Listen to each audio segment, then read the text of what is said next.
Thanks, everybody. Thanks, councillors, for joining us this evening. Thanks to staff for helping with the technical issues. It's now just after 6 o'clock. I declare, it's actually 6:02 p.m.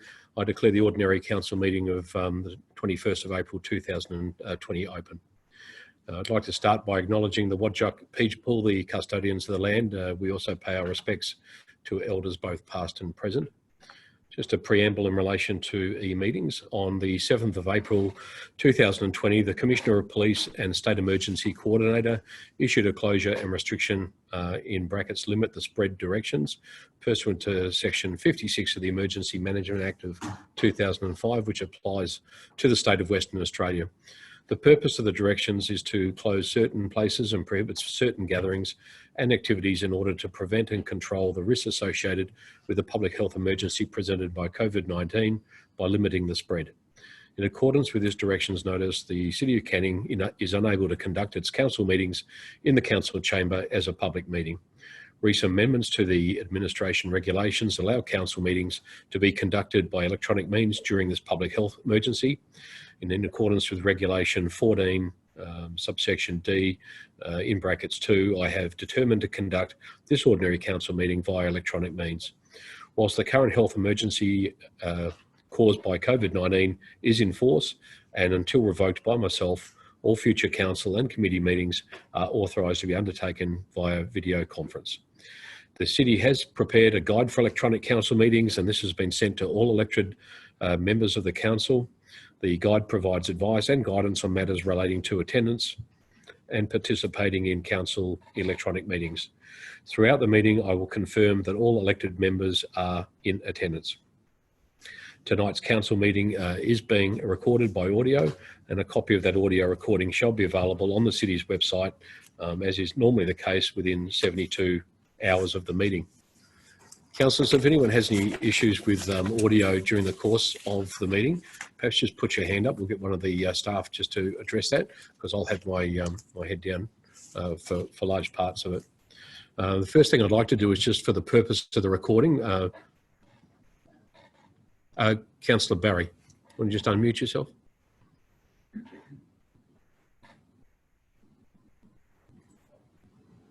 Unmute now? Okay, yep, yeah, no, I've got a problem with my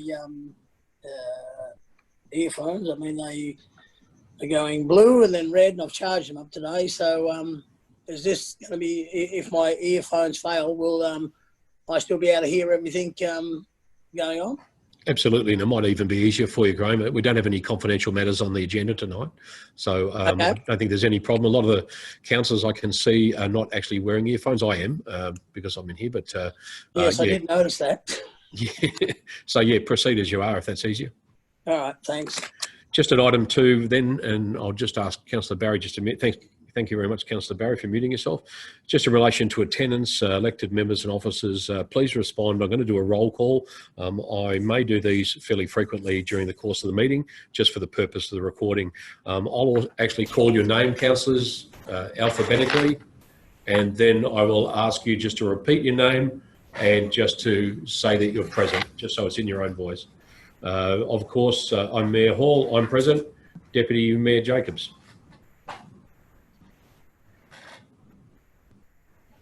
My name is Jesse Jacobs, and I'm here. Thank you. Councillor Bain. Councillor Bain, present, Mr. Mayor. Thank you. Councillor Barry. Councillor Barry, present. Councillor Holland. Councillor Holland, present. Thank you. Councillor Kunza. Councillor Ben Kunza, I'm present. Thank you. Councillor Ponaturai. Councillor Yasso Ponaturai, I'm present. Thank you. Thank you. Councillor Sabiri. Present. I'll just get you to repeat your name if you don't mind. Councillor Saberi, present. Thank you very much. And Councillor Spencer Teo. Councillor Amanda Spencer Teo, present. And Councillor Sweeney. Councillor Craig Sweeney, present. Thank you. And just for the sake of the recording, I'll get the City's officers, CEO Arthur Chiron, just to confirm your attendance. Present. Director, Canning Community and Commercial, Mr. Gary Adams. Present. Director Canning Sustainable Development, Mr. Graham Bride. Present. Director Canning Environment, Mr. Warren Bowe. Present. Executive Manager Governance Canning, Ms. Karen Bateman. Present. Supervisor Governance and Compliance, Ms. Karen Cornish. Present. Project Leader Transform Canning, Ms. Anna Scantlebury.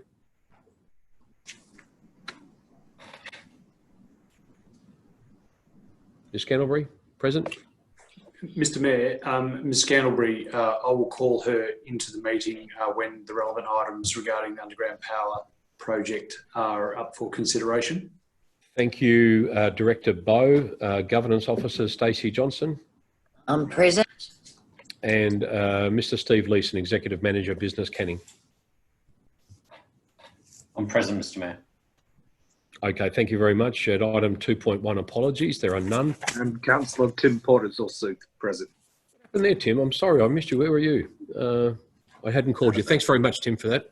I missed you. I'm not sure how I did that. You're on the list. I just missed it. Apologies. At item 2.2, approved leave of absence, there are none. Disclosures of interest at item 3 on tonight's agendas. The Chief Executive Officer advises there are none. Declarations of interest.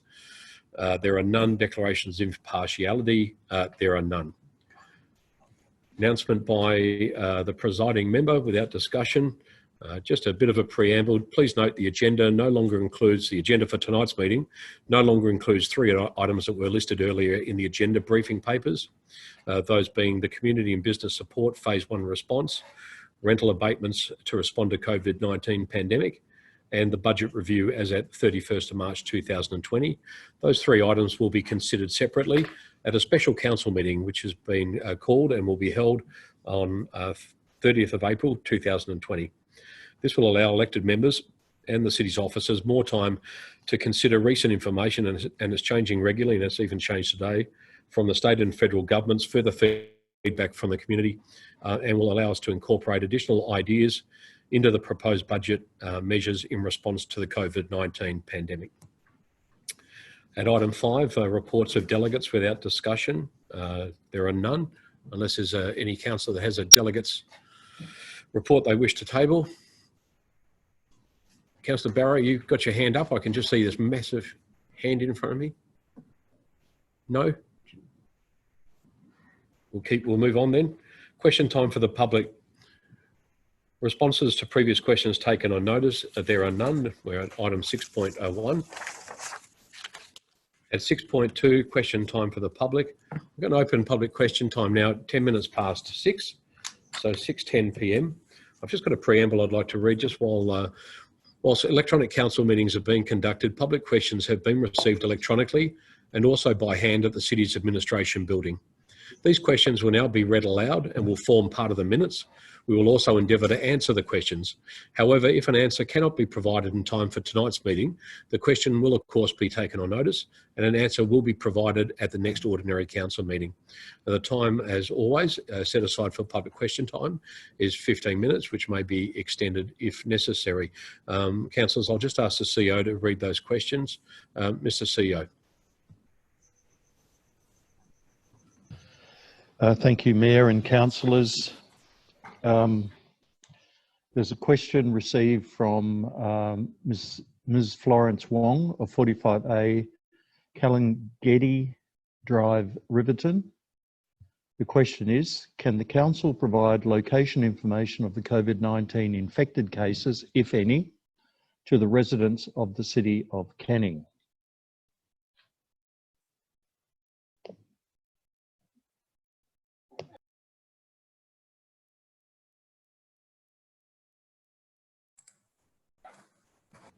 Sorry, Director Bride. Thank you, Mr. Mayor. So the city does not have detailed information on infected cases within the city and does not complete the COVID-19 positive test investigations. This is undertaken by the Department of Health WA. The Department of Health WA do provide via its website a list of locations visited by confirmed cases, which includes flights, cruise ships, public transport, and areas of elevated risk of community transmission, and is noted the City of Canning is not listed. The information can be found on the Healthy WA website. The Department of Health WA also provides a summary of case numbers by local government area, and within the City of Canning, the department's map indicates there has been between 6 and 10 cases. And this map can also be found on the Healthy WA website. And this information is available via the Coronavirus Health Information Line run by the state government, which can be contacted at 1800 020 080. Thank you, Mr. Mayor. Thank you, CEO. Thank you, Mayor. The City received questions from Mr. Richard Aldridge of 5 Montana Avenue, Shelley. The statement before it is, during the 2020 annual electors meeting, around 10:20 into the meeting audio, the manager asset and finance management stated, in quotations, operating expenditure just in comparison against an overall adopted budget of 110 million. The actual expense incurred was 113 million, and I highlighted the major expenses variants that are listed on the presentation. An employee cost of $54.7 million budgeted.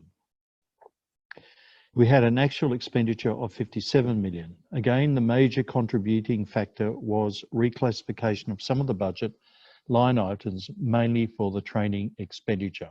Question 1. Can the administration clarify which training expenditure budget line items were reclassified to become employee costs? Thanks, CEO. Just for clarification, I have in my preamble here that Mr. Aldridge has indicated that was said at 22 minutes and 20 seconds into the meeting audio. Did you have something different on your run sheet? Sorry, 22:20. Yeah, so just for the sake of the record, it's around 22 minutes and 20 seconds into the meeting audio. I'll just ask Director Adams to respond. Director Adams. Thank you, Mr. Mayor. All training budget line items within the city's sub-program budgets were reclassified from the nature and type classification of materials and contracts to that of employee costs. The city had previously accounted for training costs in this manner. However, when implementing the new chart of accounts for the first full year of 2018-19, there was a misclassification that became apparent in the chart set up for the budget. This was subsequently corrected for the actual costs, and the actual costs were correctly classified. The classification on training expenses has been corrected for the current financial year also. So all training expenses are now shown as employee costs. Thank you, CEO. The second question, can the Chief Executive Officer confirm that the reclassification of the training expenditure mentioned by the Manager, Asset and Finance Manager to become employee costs does not reduce the transparency on interstate travel, conferences and training, NOM, Notice of Motion -018-19, passed by Council on the 10th of December 2019, on budget line items previously, in brackets, prior reclassification, close brackets, classified as training expenditure. Director Adams, can I ask for a response? No, it does not reduce the transparency within the accounting for city expenditure. Reclassifying does not change the purpose of the transaction. It's only that it was previously classified in materials and contracts and now has been reported at the end of the year under employee costs, which is where it is meant to be reported. Thank you, CEO. Question 3. To assist with an FOI request, in what date range and who would have been involved in the decision that training expenditure should be reclassified in the budget line items? Director Adams. The classification of employee costs is prescribed by the Local Government Financial Management Regulations 1996, Section 5, page 56 of the Department's WA Local Government Accounting Manual specifies the inclusion of training costs in the reporting of employee costs. Thank you, Director. CEO, we've received questions from Mrs. Katie Evans. I'll get you to read those. I note, unless something has changed, we don't seem to have an address from Mrs. Evans. CEO.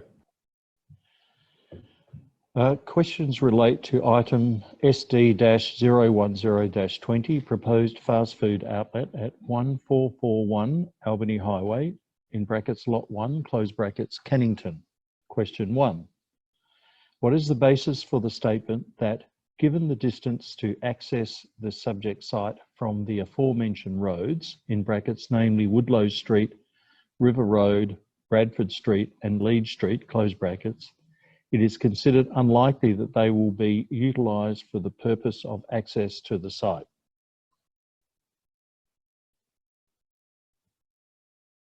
Director Bride.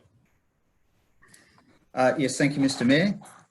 It is acknowledged that due to the location of the proposed development and its restricted access, there is the potential for Albany Highway southbound traffic to utilise the residential streets to access the site until the rights of carriageway as outlined in Local Planning Policy LP13, Albany Highway Access Network Policy, are in place. The residential street route along Leeds Street, Bradford Street, River Road, Woodlow Street and Short Street is quite circuitous, having 6 bends or turns and along roads with 50 km/h travel speeds. An alternative route is for motorists to utilise Albany Highway and undertake a U-turn at Highbury Crescent. Albany Highway has a posted speed of 70 km/h and you would have to travel through the Nicholson Road signalised intersection twice. This route is much simpler and would only take 10 seconds longer outside of peak periods. And it's also important to note that Krispy Kreme's peak periods are not consistent with normal peak traffic. Also, due to the location of the proposed development, passing trade from Albany Highway southbound motorists will be limited, which has been acknowledged by the developer. Southbound motorists are likely to plan their journey so they will access the site from the south. Along many commercial strip developments where access is restricted to left turns in and out, the adjacent road network does provide an access function to the commercial strip developments.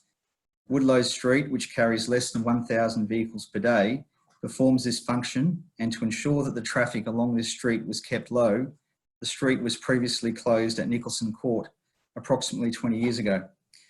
Staff have recommended a new condition relating to a legal agreement which would secure a right of carriageway over Lot 1 and Lot 55 to ensure that when the modifications to the cul-de-sac head at River Road is undertaken, the continuation of the right of carriageway network along the frontage of Albany Highway is achieved.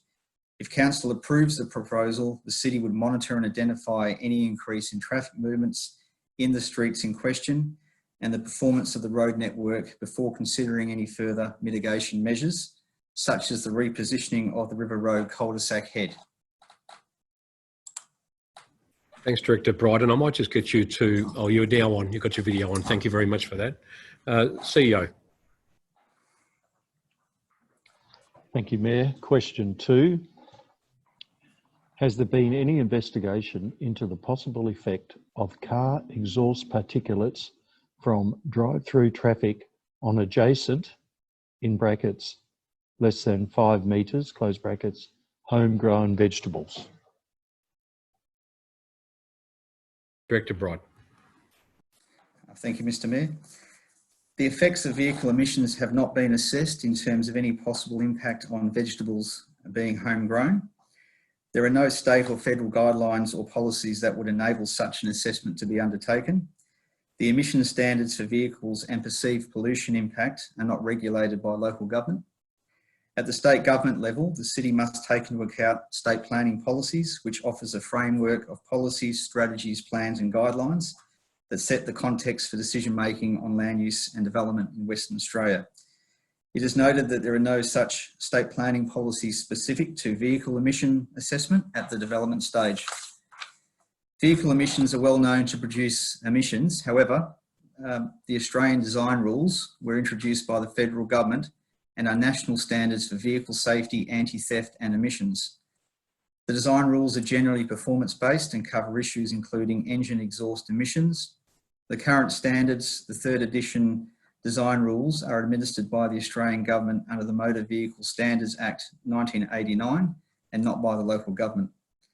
The Act requires all road vehicles, whether they are newly manufactured in Australia or are imported as new or second-hand vehicles, to comply with the relevant design rules at the time of manufacture and supply to the Australian market. The standards have changed over time and introduced increasing restrictions on emissions for new vehicles. In terms of emission impact from vehicles from this proposed development, there is likely to be emissions. However, the impact will depend upon the number of variables. It is the case that Albany Highway, which is located adjacent to this development, has a significant number of vehicles using it each day. And according to Main Roads data, in 2017-18, the average number of vehicles using Albany Highway in close proximity to this development was on average 63,000 vehicles over a week period, Monday to Friday. The existing emission levels are likely to be high in this area due to Albany Highway. Thank you, Director Bride. CEO. Thank you, Mayor. Question has been received from Mr. Douglas McCall of 28A Woodlow Street, Kennington. Questions relate to item SD-010-20, proposed fast food outlet at 1441 Albany Highway, in brackets lot 1, close brackets, Kennington. Question 1. If approved, how do councillors intend to compensate residents, in brackets, both owners and tenants, close brackets, for loss of property values, loss of amenity, relocation costs, etc., associated with the proposed Krispy Kreme donut development? Director Bride, are you able to answer that question? Thank you, Mr. Mayor. I'll answer it broadly. The council will consider the merits of this proposal later in the meeting. In making decisions on planning matters, there is a range of matters that need to be considered holistically in arriving at a position. In this case, such factors as traffic, noise, odour and amenity are key issues in the assessment process.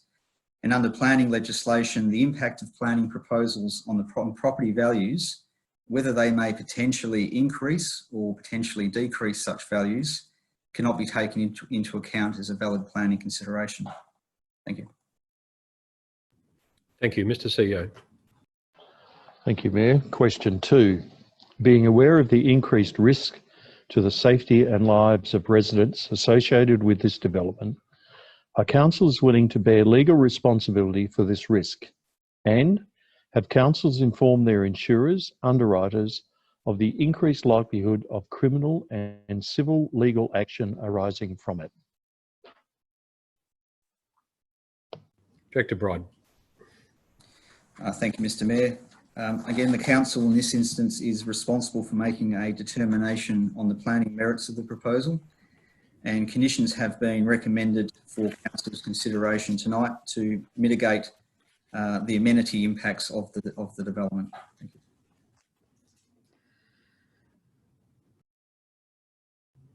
you. Thank you, Director Bride, for that. That completes question time from the public. The time now is, I'll close it at 6:25 p.m. We'll just move on to page 8 of tonight's agenda, councillors. Suspension of standing orders, which is necessary to some degree due to the fact that we're holding an electronic meeting. I'll just read the preamble. In order to facilitate an effective electronic meeting, it's proposed to suspend the following clauses of the City of Canning Standing Orders, Local Law 2015. The CEO has notified me of an amended recommendation for this item, and you'll see, if we can have the recommendation on screen, you'll see the recommendation has been amended. The amended recommendation removes clause 7.14A in brackets and B in brackets, and all of part 2 from the recommendation which had been published earlier on the agenda. Councillors, the recommendation is on the screen. The recommendation, in part, just to paraphrase, will look at suspending standing orders 4.9 in relation to deputation, 7.1 members to be in proper places, and 7.14 no interruption. Councillors, I'll just move that motion from the chair, and if I could just ask for a seconder, please. I just need you to bring all the councillors back up on screen. Thank you, Stacey.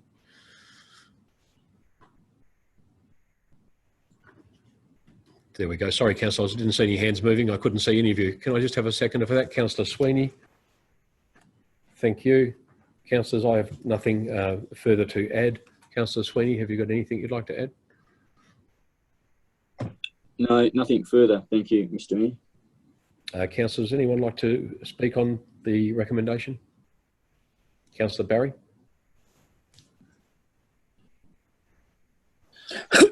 Thank you, Mr. Mayor. No, I wouldn't vote on this because I think it's all a moot point. I believe we've, as it's written in the agenda, we have a deputation, so I don't know how that, in the context of 4.9, comes in.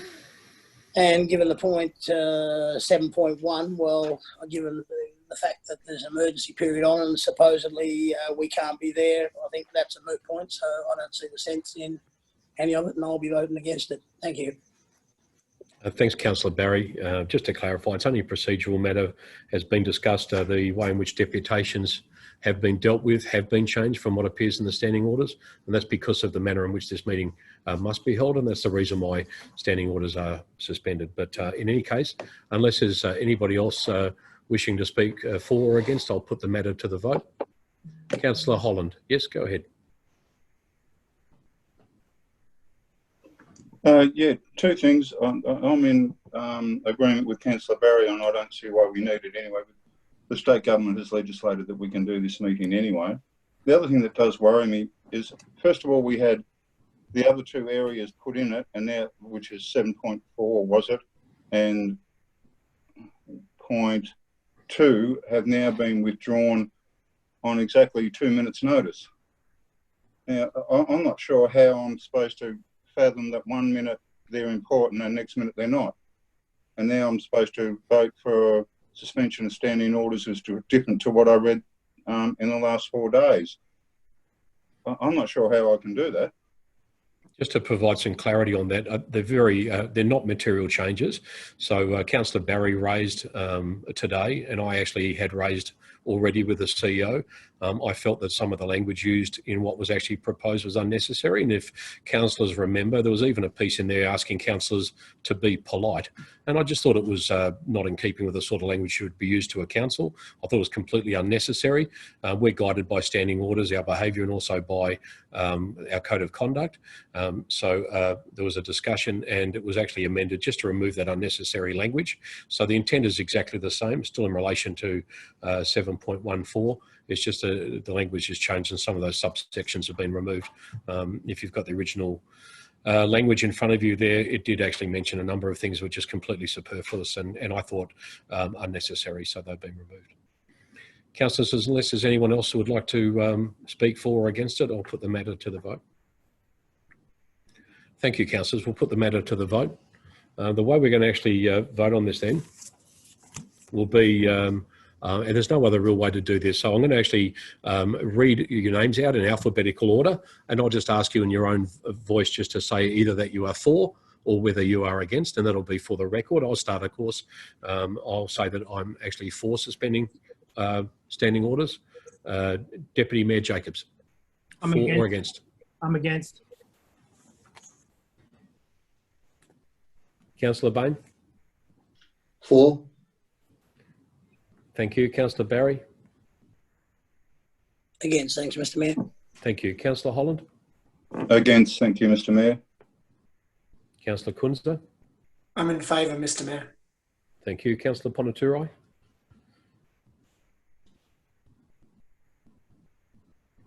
Oh, got it. I'm for. Thank you. Councillor Porter? I'm against. Councillor Sabiri? For. Thank you. Councillor Spencer Teo? For. Thank you. And Councillor Sweeney finally. Yes, I'm for it. Thank you very much. I'll just get, just for one moment, councillors, will I just get governance just to review the vote? The motion to suspend standing orders has been carried. 7 in favour, 4 against. Confirming councillors voting against: Deputy Mayor, Councillors Barry, Holland and Porter. Thank you, councillors. We move on to item 7.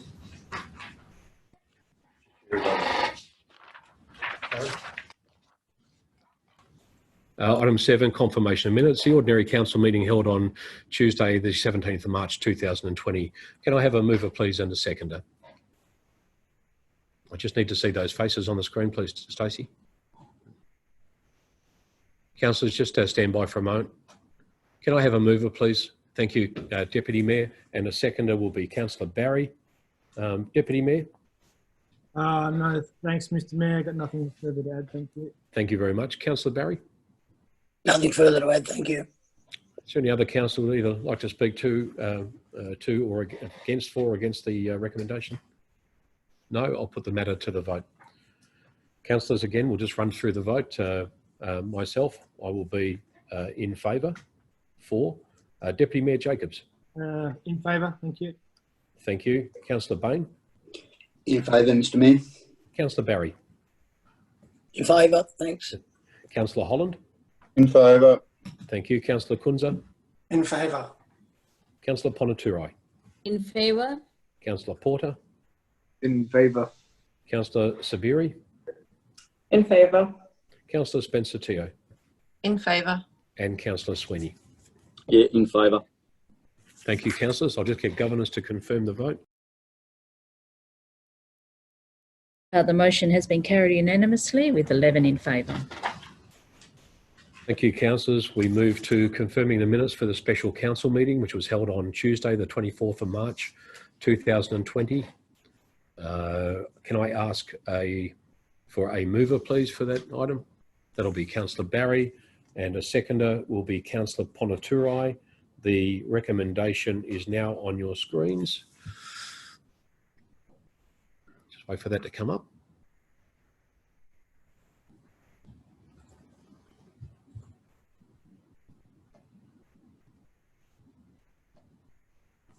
Thank you, councillors. Councillor Barry, have you got anything you'd like to say? Can you see me or hear me? I can hear you. Yeah, I can see you there. Yep. Yeah, no, nothing more to say than a very agreeable outcome. Thank you. Thank you very much. Councillor Ponaturai, anything to add? Nothing to add, Mr. Mayor. Thank you. Councillors, unless somebody would like to speak either for or against the matter, we'll put it to the vote. I'll start again at the top of the table. That will be myself. I'm in favour. I'm a for. Deputy Mayor Jacobs? I'm for, thank you, Mr. Mayor. Thank you, Deputy Mayor. Councillor Bain? In favour, thank you, Mr. Mayor. Councillor Barry? I'm for it, Mr. Mayor. Thank you, Councillor Holland. In favour. Councillor Kunza? In favour. Councillor Ponaturai? In favour. Councillor Porter? In favour. Councillor Sabiri? In favour. Councillor Spencer Teo? In favour. And Councillor Sweeney? In favour. Thank you very much, councillors. The motion to confirm the minutes of the special council meeting has been carried unanimously. That's 11 in favour.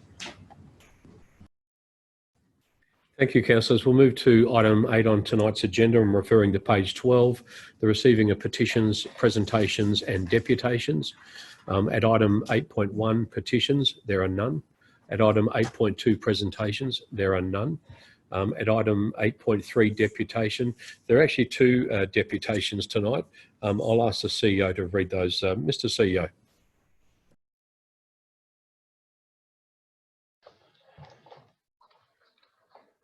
Thank you, Mayor.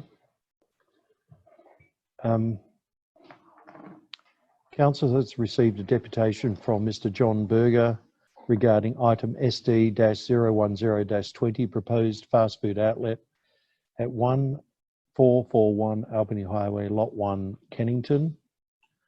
I'll now read aloud Mr. Berger's deputation. I raise the issue of traffic impact of this proposed development to the residential streets that would be used as a route for all southbound traffic wanting to access this business. The response in the report is merely a judgment call by the author and lacks any evidence to justify their judgment within the traffic report. I quote, "It is noted that several adjoining residential neighbours have raised concerns regarding the potential use of Short Street, Woodlow Street, River Road, Bedford Street and Lees Street as a rat run by southbound travelling customers to reach the site. Given the distance to access the subject site from the aforementioned roads, it is considered unlikely that they will be utilised for the purpose of access to the site. Where is the evidence that this will not be the case?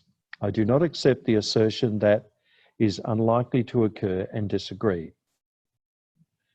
In fact, if you use Google Maps while travelling south and punch in the proposed location, the first option it gives you is the described rat run, and who doesn't use Google Maps to find a location? Secondly, this report states that the two busiest periods for this business is the evenings 7 to 9. Your traffic reports will note that most evening traffic is southbound traffic, therefore requiring customers to undertake the rat run as described in the report. The lack of ease of access for all southbound traffic make this development inappropriate for its considered location. I also note that the easement will not be constructed until the development of lot 55, 27A River Road is developed.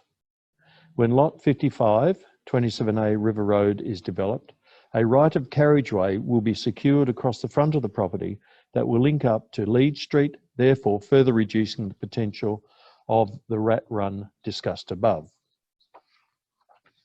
I assert that without the provision of an appropriate access for southbound traffic, then this development will have an adverse impact on the use of local residential roads, including Short Street, Woodlow Street, River Road and Bradford Street. I implore the Council to appropriately deal with this traffic issue as part of this development application and not rely on the simple assertion that this won't occur.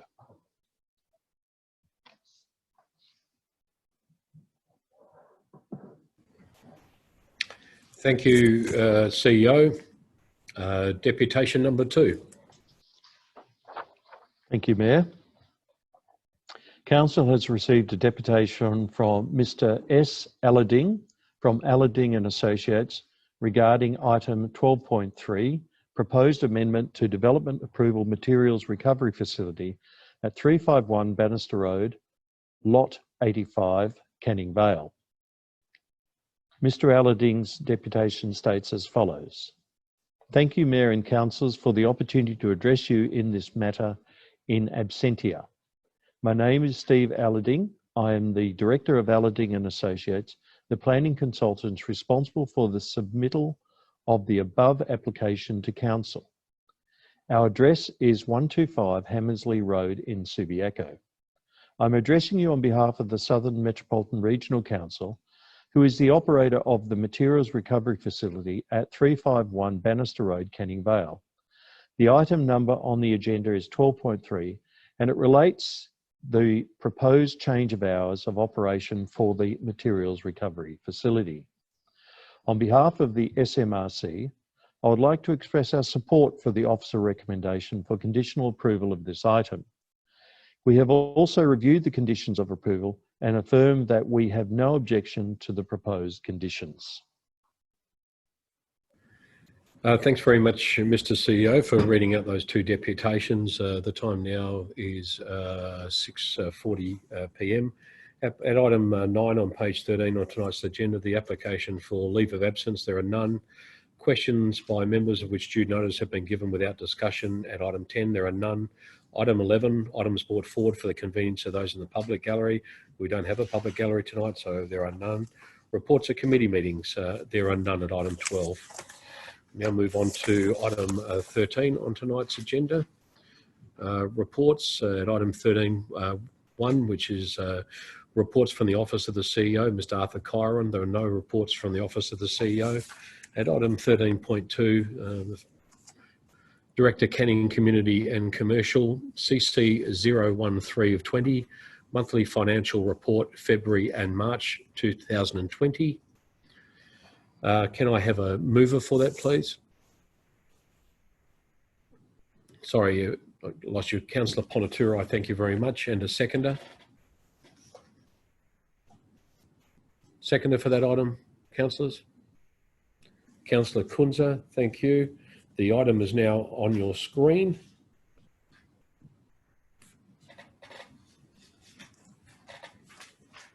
Councillor Ponaturo.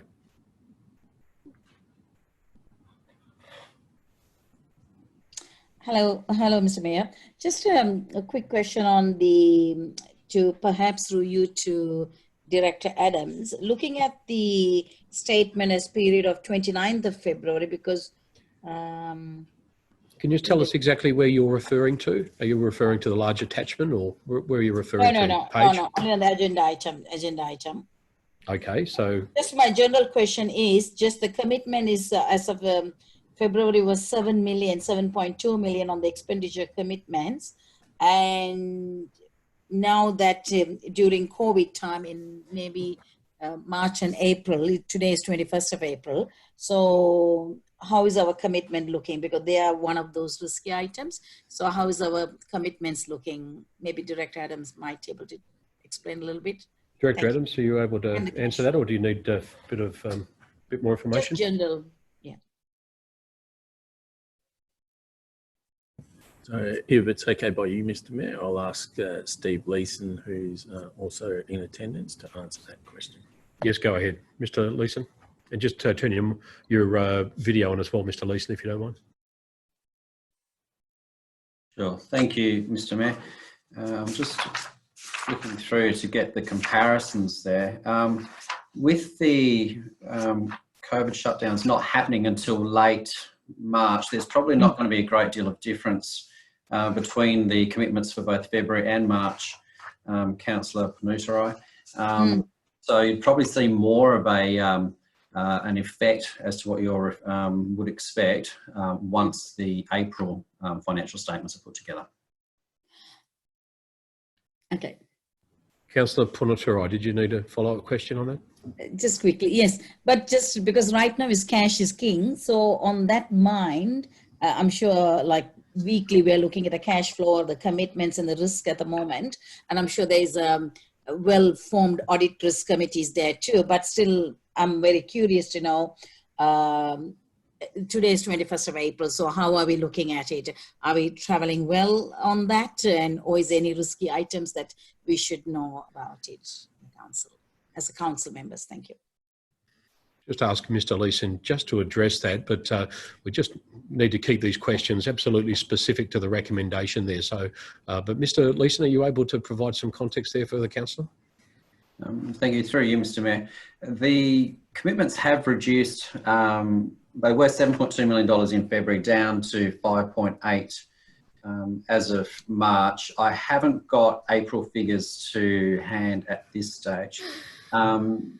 Yes, cash is king, but I will refer to the fact that some of those commitments are raised for the duration of the year. So not necessarily just for what's about to be purchased in that month ahead. Thank you. All right, thank you. Councillor Ponaturo, did you want to speak on the item? Have you got anything you'd like to add other than those questions? No, I'll be curious, but I'll send more questions later. Now, thank you. Terrific, thank you very much. Councillor Kunza? I'm fine, thank you. Councillor Sweeney, you had your hand raised? Yes, could I just ask you a question in regards to the warrant listing? Yeah, of course. We go to the attachment 3 on page 30 under the heading of non-payroll transactions. It's for actually Director Adams, and it probably can be explained fairly quickly, but under supply number 99998 to Gary Adams, reimbursement of expenses for $550. It appears there twice. I just thanks very much for your question. Yeah, we actually spoke about that earlier today. I raised it with the director and councillors, just for the sake of the record on that page. There are a number of staff actually listed there for refunds in relation to, I think it's memberships. I'll get the director to explain that. I've asked for greater transparency there. I just believe that if we're going to actually list payments to individual members of staff, then that actually should be stated. At least there should be far more context there than just the word refund. Should be refund for staff training or refund for staff membership or whatever it might be. So, well, that was my next Director. question. Oh, Director, can I just get you to confirm? Director Adams. Yes, I can confirm that like a number of payments on there that are stated as refunds, both of those were refunds for professional memberships, which is part of my employment contract. So they're reimbursed to a maximum level, which is $550 there, and a number of other staff have that within their contracts as well, that they are able to be reimbursed for some of their professional memberships that they're required to have as part of their role. And just for the record, so those descriptions will be a bit more detail on those in future? Yes, so this is a system generated report, and so it's just picking up the description that's in there for that account line, but we can provide some more clarity around that in the description, so it's clearer to everybody what it's actually for. Thank you. Thank you, Councillor Sweeney. Did anyone else have a question before we put this to the vote? Councillor Barry?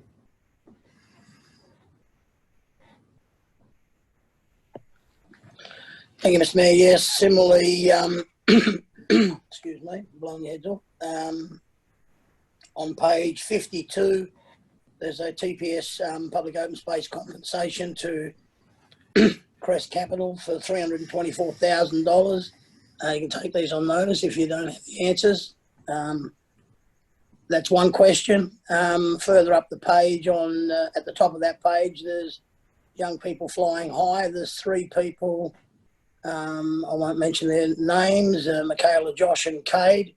It seems as though they're all from the same family, or are they not? Could I have an explanation as to what that was for, and if they are all from the same family? On page 42, 11783, Styles Electrical Communication Services, a amount of money for 253 odd thousand. An explanation for that, please. A question, there's adjacent sign makers. I won't go through it all, but there's a couple of checks for, I don't know, 60,000 plus. Okay, it's self-explanatory, but that sort of suggests there's a number of signs. What were they for? And just one more question. There's seems like in the 2 warrant listings there is a hell of a lot of flexi subcontract type people, temporary hires. Now, given the situation of today with the COVID-19, etc., do we intend to be keeping those particular people on? Are they absolutely necessary, or will they be stood down, so to speak, and our people, if they can, take their place? So all those can be taken on question as long as I get an answer. All right. I think we'll take those on notice. Yeah, the director's written all of those down with the references provided. So, yes, we'll certainly come back to you with that. Thank you very much, Councillor Barry. Any further questions before we put this to the vote? No, thank you very much, councillors. We'll then put this matter to the vote. And again, I'll start at the top of the table. Myself, the Mayor, I'll vote in favour. So I'm a for. Deputy Mayor Jacobs? I'm for, thanks, Mr. Mayor. Thank you very much. Councillor Bain? In favour, thank you, Mr. Mayor. Councillor Barry?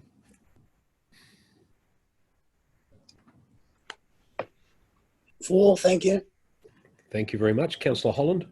In favour. Thank you. Councillor Kunza? In favour, Mr. Mayor. Councillor Ponaturai? In favour, thank you. Councillor Porter? In favour. Councillor Sabiri? In favour. Councillor Spencer Teo? In favour. And Councillor Sweeney? Yes, in favour. Thank you very much, councillors. We move to item 13.3 on... Excuse me, Excuse Mr. me Mayor. just for one moment.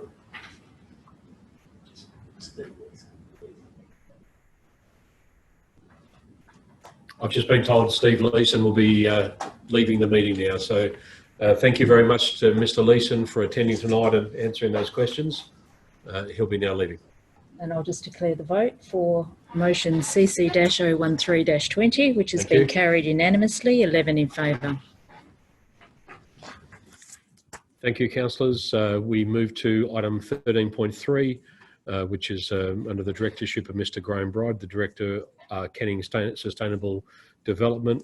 It's item SD 009 of 20, proposed amendment to development approval, materials recovery facility at 351 Bannister Road, lot 85 in Canning Vale. The officer's recommendation is before you now on the screen. Can I have a... Just get your faces back on the screen. Thank you very much. Can I have a mover, please? Councillor Barry, thank you. And a seconder? Thank you, Councillor Kunza. Councillor Barry. Thank you, Mr. Mayor. Yeah, I'll vote in favour of it. Essentially, I probably under normal circumstances wouldn't, but the fact of the matter is that the Cleanaway and the state government have got involved with this. I mean, I just hope there is not any problems from the residential side of the equation here. Just a question on new conditions 19. It says within 3 months of the occupation or the use of development, a noise report including ground truth and noise emissions will be submitted by the accredited acoustic consultant to the applicant's cost that confirms the noise. The question I asked is that is there any contingency if the noise doesn't, environmental protection noise regulations don't come up to scratch? Thanks for your question, Councillor. I'll just refer that to Director Bride. Director Bride, can I get you to turn on your video, please, and respond? Yeah, thank you, Mr. Mayor. Certainly those noise regulations the applicant would need to abide by. The Department of Water and Environment Regulation, because there would be a prescribed licence for this facility, would be the enforcement agency that would ensure that if there was any complaints from the residents, obviously the modelling that's been done, which involves actual testing, because they were on site in January this year doing some testing of the current noise levels, does show that it does adequately meet the noise regulations at the moment.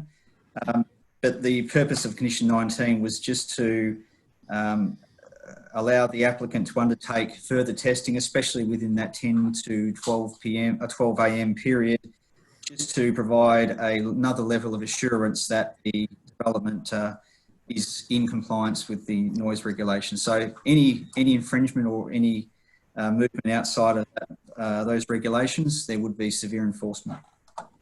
Thank you very much, Director Bride. Councillor Barry, you satisfied with that explanation? Is that 10 p.m. or midnight? I'm reading at midnight. Director Bride? Yeah, through Mr. Mayor. Yeah, so the approval or the request or the amendment to this application is to increase the operating hours until midnight. So the accredited noise consultant would undertake an assessment all through the hours of operation, including up to midnight, to ensure that the noise emissions are within the noise regulation requirements. And just only one other question: all the finished and compacted recyclables, will they be stored inside or outside? I only asked this because of the fire back in 2010. So if you could give me an answer on that, I'll leave it at that. Thank you. Thank you very much, Director Bride. Thank you, Graham. Councillor Barry, do you have anything further to add? No, only that question that I asked, unless I muted myself. Just the fact where the recyclables are going to be stored inside, because I think the last time we had a fire down there, it was in some ways attributable to spontaneous combustion of some description within the confines of the building. And I'm just wondering, from the fire rating perspective, etc., if Director Bride can answer it. Thank you. Director Bride, I think you had a pretty good crack at that. Have you anything to add? Yeah, through Mr. Mayor, the existing staff approval has a range of conditions that are already in play. Also, there was the fire engineer who originally developed that strategy that has gone out on the site and has reviewed the whole facility. And he has obviously written unequivocally that all the fire issues throughout the site, including the external storage areas, are compliant. So from our perspective, the development is already enshrined in those SAT conditions. We're only adding a few conditions to the existing proposal, and the fire engineer has signed off that the development is operating in accordance with that those SAT conditions and the original fire risk strategy that was entailed. Okay, thank you very much. Councillor Kunza.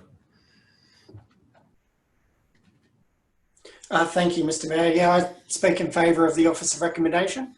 I commend staff in the city for actually proactively and constructively looking at the way that the city can step up and help increase the SMRC and their capacity to respond during what's a big problem in Perth at the moment in terms of dealing with recyclable content and mitigating as much as possible going to landfill. So, yeah, I support what the officers put here, and I hope my colleagues do as well.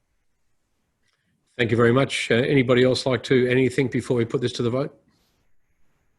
Councillor Holland. Thank you, Mr. Mayor. First of all, I've got a question. Could you tell me when the second deputation was received? I'll just refer to governance. Just hold on just 1 second, I'll ask.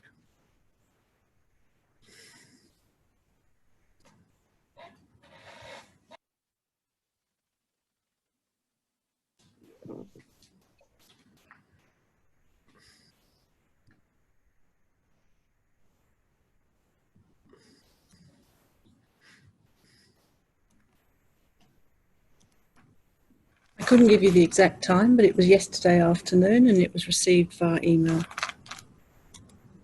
Apparently that was governance speaking, councillor, and apparently yesterday afternoon by email. No, thanks for that. Just so I know, when is the cut-off date for deputation or cut-off time for deputations to be received before a meeting is convened?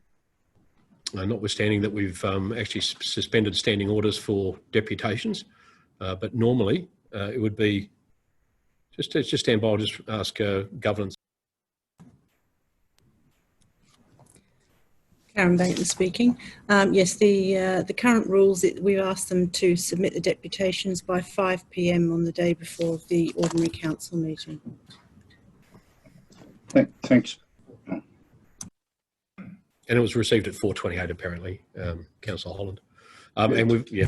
Okay, thank you very much, councillors. Unless, no. Councillor Holland, sorry, did I cut you off? Yes, no, thank you. I'm worried about this. The current noise levels, like this, unless I misunderstood Director Bride, saying they're met as they are now, but we're not sure what the noise levels will be in the future because we've had no modelling done, but we're only going to do a retrospective noise report after the fact. And that worries me when on all other proposals, and an example is the other one at Krispy Kreme, that the noise report has already been done. So that concerns me. It worries me that it's going to midnight, there's going to be trucks coming in and out, and also with the clean-up area from 10 a.m. From midnight to 6 a.m. It does worry me about the noise levels that could be put out during those hours to the local neighbourhood. The other thing is, was there a public consultation taken into this, please? Director Bride, are you able to shine some light on a number of those matters that were raised then by Councillor Holland? Yeah, through Mr. Mayor. Certainly in relation to the noise modelling, yes, the noise modelling was done through to midnight, so that is clearly modelled in the environmental reports before council. and it does show that the noise levels are well within the prescribed levels.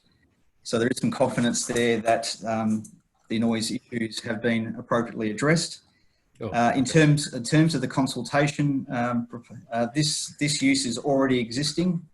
The additional few hours, the 2 hours Monday to Friday and the Sunday operation, have been shown through the noise reporting that the impact on residents in terms of noise levels is well within the prescribed levels.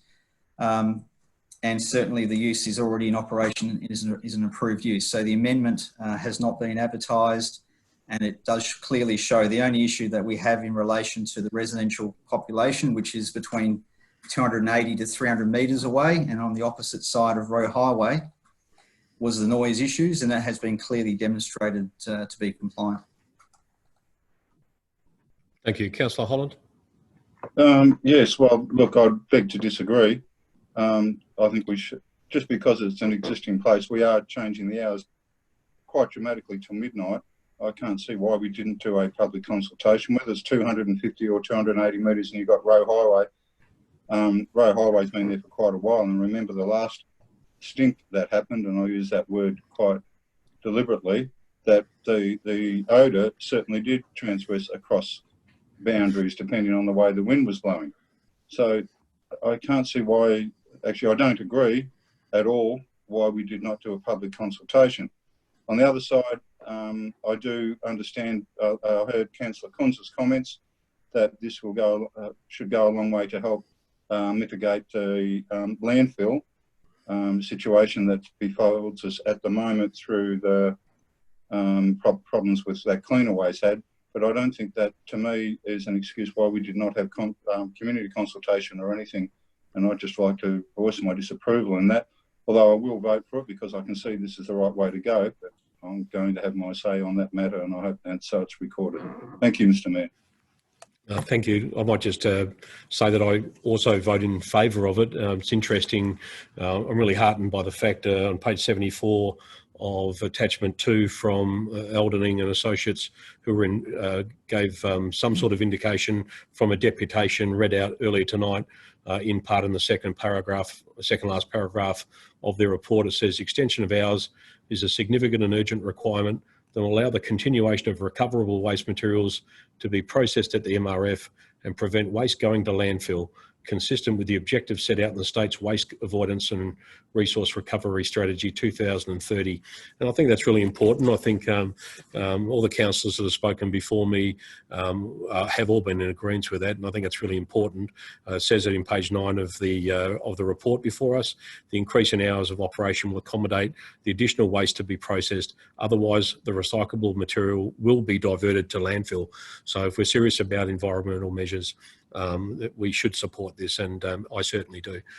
So I'll be voting in favour. Is there anybody else who would like to speak either for or against the motion before I put it to a vote? Thank you, councillors. That being the case, I will ask Councillor Barry to close. Councillor Barry, have you got anything further? There's no one speaking against. Thank you very much. Nothing? Thank you very much. We'll move it on. We'll go to put it to the vote then, councillors. I will first of all go to myself, Councillor Hall. I'm a vote in favour. Deputy Mayor Jess Jacobs. In favour. Thank you. Councillor Bain. In favour. Thank you, Mr. Mayor. Thank you, Councillor Bain. Councillor Barry. Yeah, for. Thank you, Councillor Holland. In favour. Thank you, Councillor Kunza. In favour. Councillor Ponaturai. In favour. Councillor Porter. In favour. Councillor Sabiri. In favour. Councillor Spencer Teo. In favour. And Councillor Sweeney. Yes, in favour. Thank you very much, councillors. I'll just get governors to read the vote. The vote for the motion SD-009-20 has been carried unanimously, 11 in favour. Thank you very much, councillors. We will move to SD-010 of 20, proposed fast food outlet at 141 Albany Highway, in brackets Lot 1 in Cannington. An amended officer recommendation was circulated to elected members late this afternoon, and it is on the screen now. The change includes a reference to 27A and 27B River Road and a new condition 14. 2 new paragraphs explaining these changes shall be included in the office report to the minutes of the meeting. Now, those changes can be seen on the screen in front of you now, councillors. Can I ask for a mover and for a seconder? Can I have a mover, please? Councillor Ponaturai, thank you very much. And a seconder? Seconder for the item? Councillor Kunza. Thank you. Councillor Ponaturai. Just need to put your, I can't hear you, Councillor Ponaturai. That's it. We've got you now. Just Okay, start speaking now. Yeah, but we can't see you, or I can't see you. I don't know anybody Oh, else can. okay. Not sure why. Let me see. I don't think anyone can see you. I can't. Okay. I think I should be back now. All right. Yes, you're back now. Yeah, All right. apologies for that, councillors. It was inadvertent and unintentional. So, Councillor Ponaturai, you've All right. moved the motion. I will be supporting this item, the Krispy Kreme. Only reason is I believe in small businesses and activating space. And this is this particular business can be a fast food, and this is like another McDonald's or KFC or Krispy Kreme or any of the other items you could think about it. But the reason I will be supporting is that we do need a mixed businesses, especially in this COVID time. We are talking about stimulating businesses and making our council better and more active. And as most of you know, my colleagues and Mr. Mayor, you know that I'm very much into activating space and revitalizing town and city centers. I'm very much into that topic. I did do some work, and I've spoken to a couple of councillors. I've asked questions to the director, Graham Bright, to understand more and better.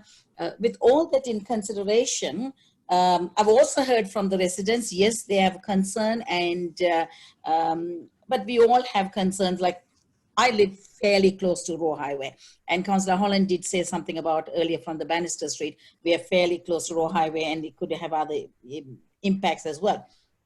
On that, I also heard the deputation. I totally respect all of that. But with the economical stimulation, and then we need to keep this going. And also, we also heard about the traffic as well.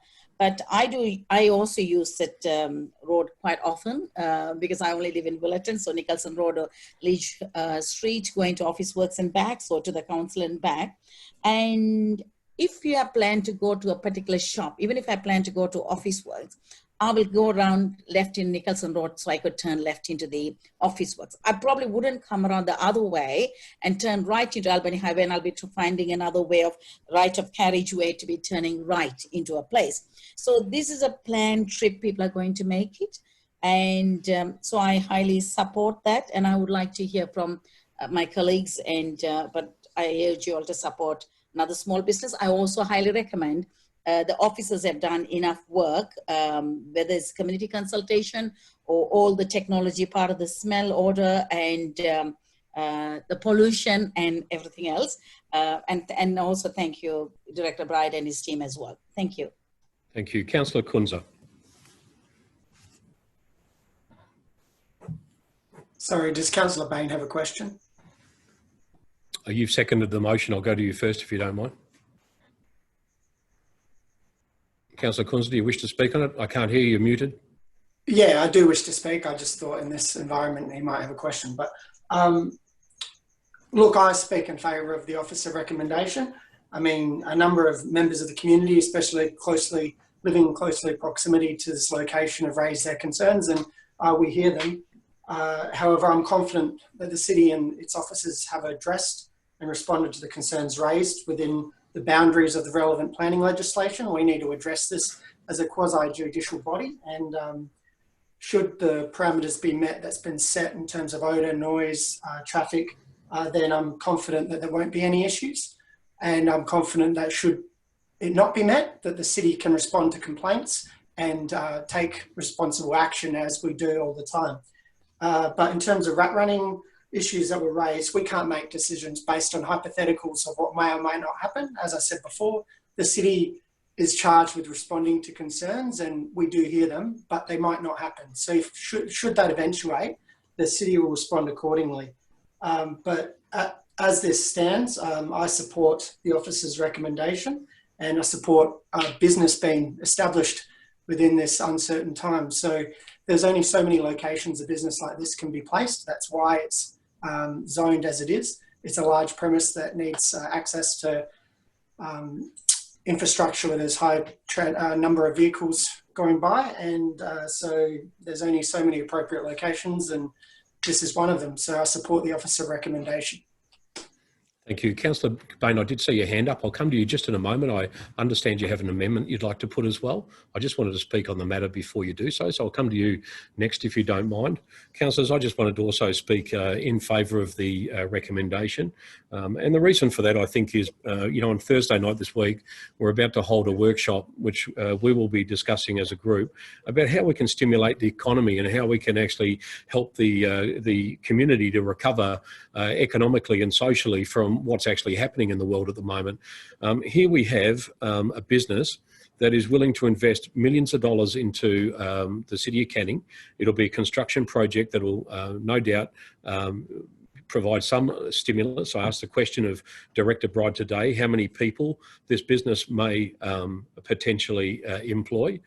The owners of the premise have modelled that. The question was asked and answered today. And 50 people, it operates 7 days a week from relatively early to relatively late. 50 local people will be employed in that premises.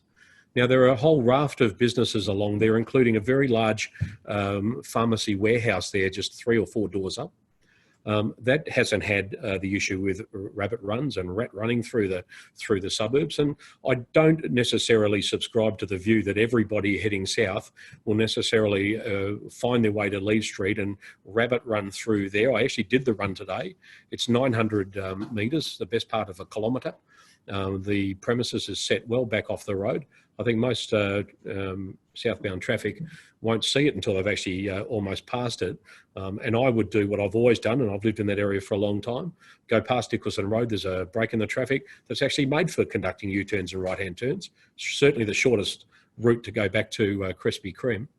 The concerns in relation to fumes, yeah, that obviously is a concern. Somebody mentioned a vegetable garden, but councillors, as we all know, right next door, not up the road, but right next door is a very large BP service station that deals with hazardous materials. It actually pumps petrol tankers right next door, and it actually has people refueling all day and into the evening, all night, petrol. So those residents living just adjacent to a very busy major highway are already dealing with fumes and with a very large petrol station. I don't ascribe to the fact that this will actually cause any more detriment to them.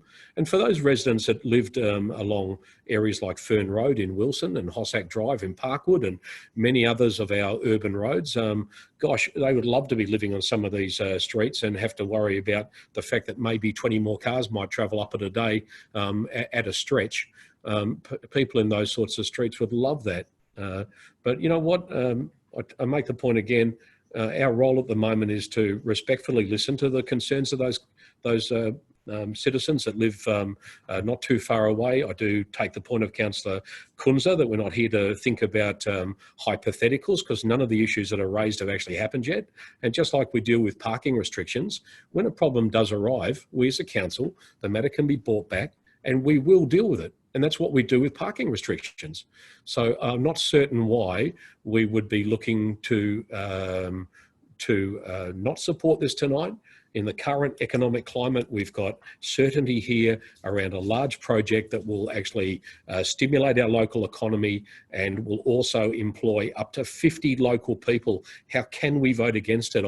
I'm very much in support of it. I'm really pleased with the conditions that have been placed on it and the additional conditions that have been placed on it by the officers and also by Councillor Bain. That's all I've got to say. Councillor Bain, I've got you next. Councillor Saberi, I can see your hand being raised, so I'll come to you after Councillor Saberi. Councillor Bain, if you'd like to unmute yourself. Yes, thank you, Mr. Mayor. So I'd like to move 2 amendments to the officer's recommendation, please. And governance has those available.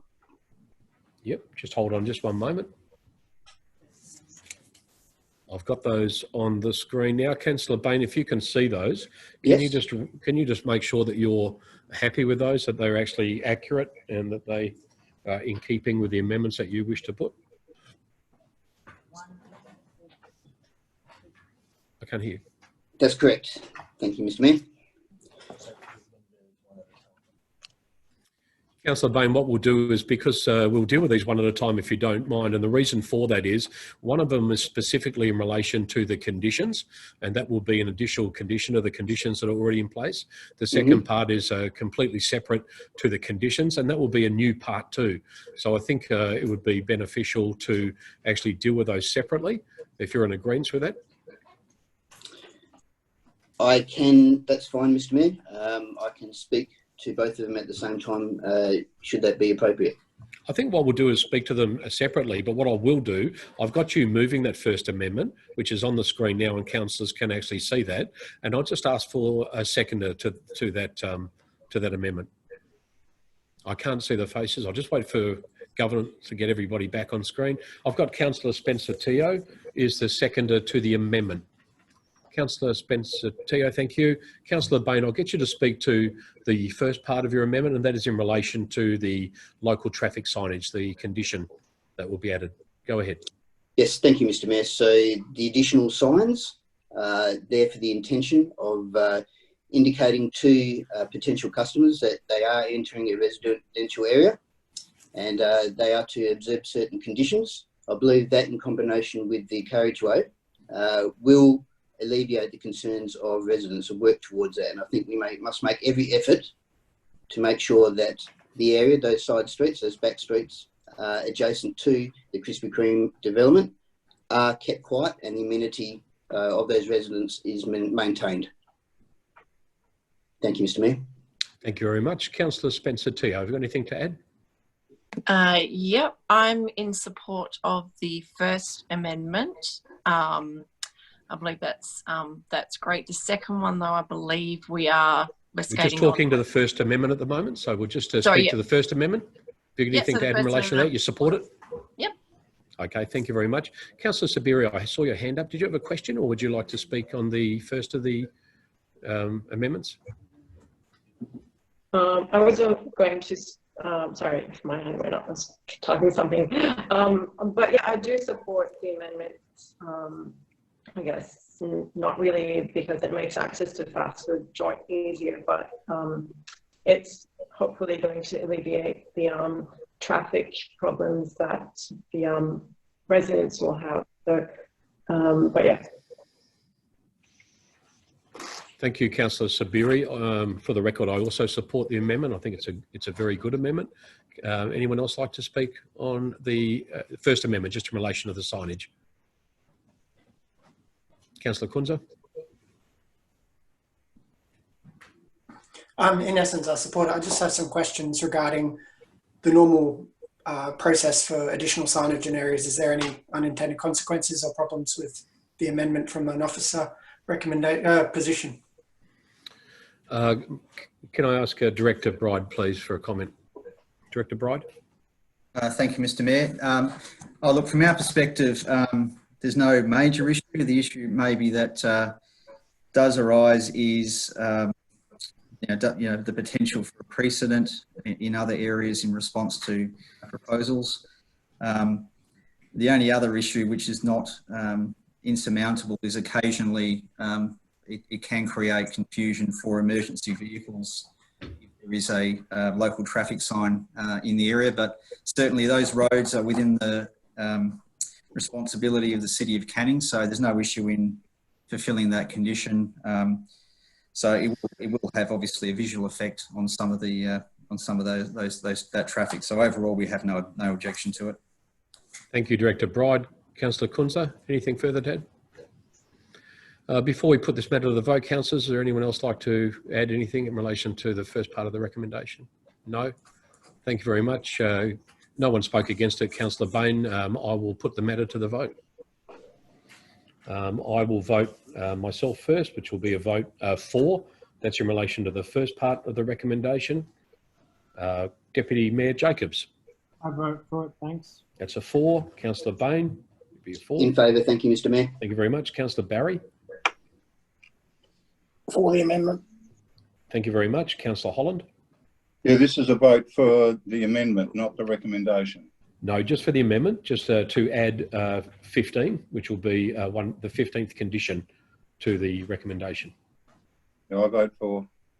Thank you, Councillor Holland. Councillor Kunza. I vote in favour. Councillor Ponaturai. I vote for Amendment 1 in favour. Thank you.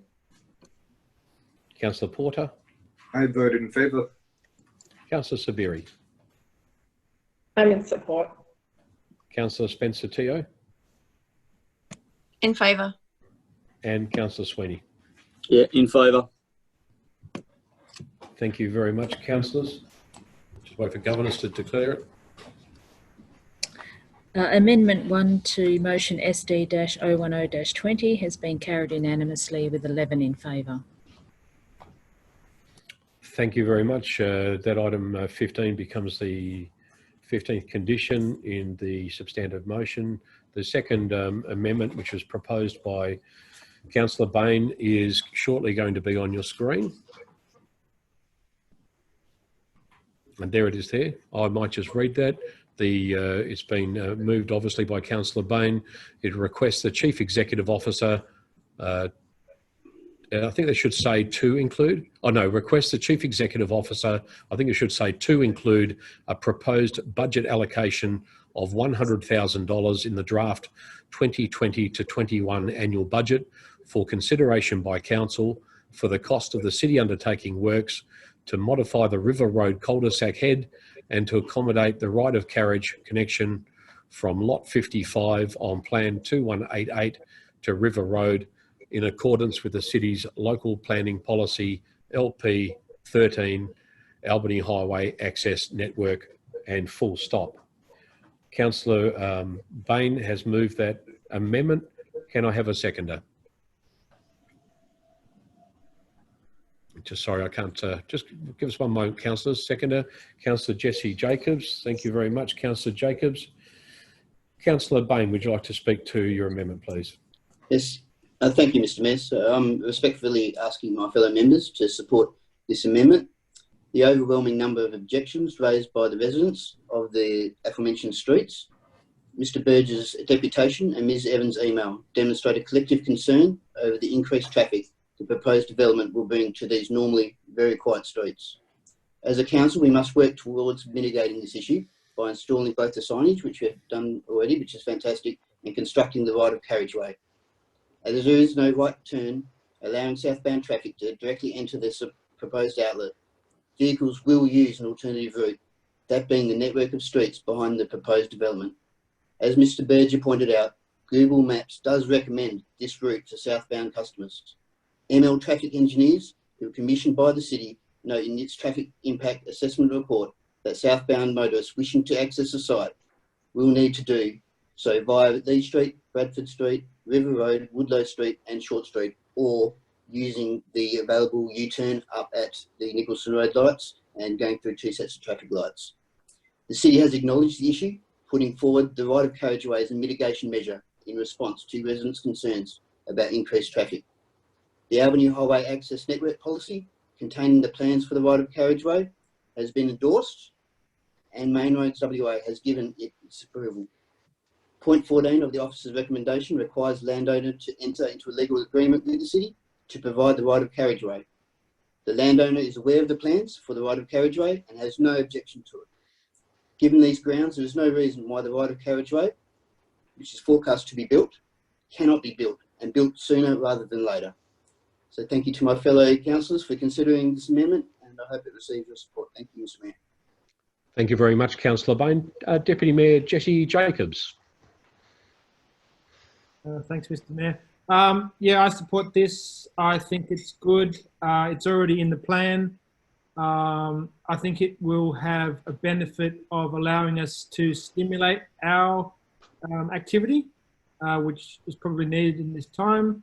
I think it's going to have a positive benefit on the increase of business in the area. And I think it'll also take the strain off the other street. So my understanding is it's already in the works. I think this is something that we can do. Still promotes the business. I think it's great that we're going to have Krispy Kreme in this area. I know my children are very happy about it. So yeah, I think it's good. I think it ticks all the boxes and it makes sense from a number of different views at this time. Thank you. Can I just ask a question of Director Bride? Director Bride, if you're still there, just a number of councillors have mentioned it's already in the works and it's in the plan. Is that the case? Yeah, through Mr. Mayor, there's a couple of things there. There is a strategic, I guess, approach to access off Albany Highway, which is the Albany Highway Access Network Policy. That policy in various forms has been in place since the late 1990s. Obviously, with additional traffic on Albany Highway, there was a need to create a right of carriageway network which runs parallel with Albany Highway, reducing the number of crossovers onto Albany Highway. This particular landowner has previously in the past instigated a road closure. At the moment, the River Road cul-de-sac head is in the way of completing the extension of the right of carriageway network. As you can appreciate, where you've got the Indian motorcycles and EB Games, there's a private driveway which stops at that point. And then the River Road cul-de-sac head is basically in line with that particular access way.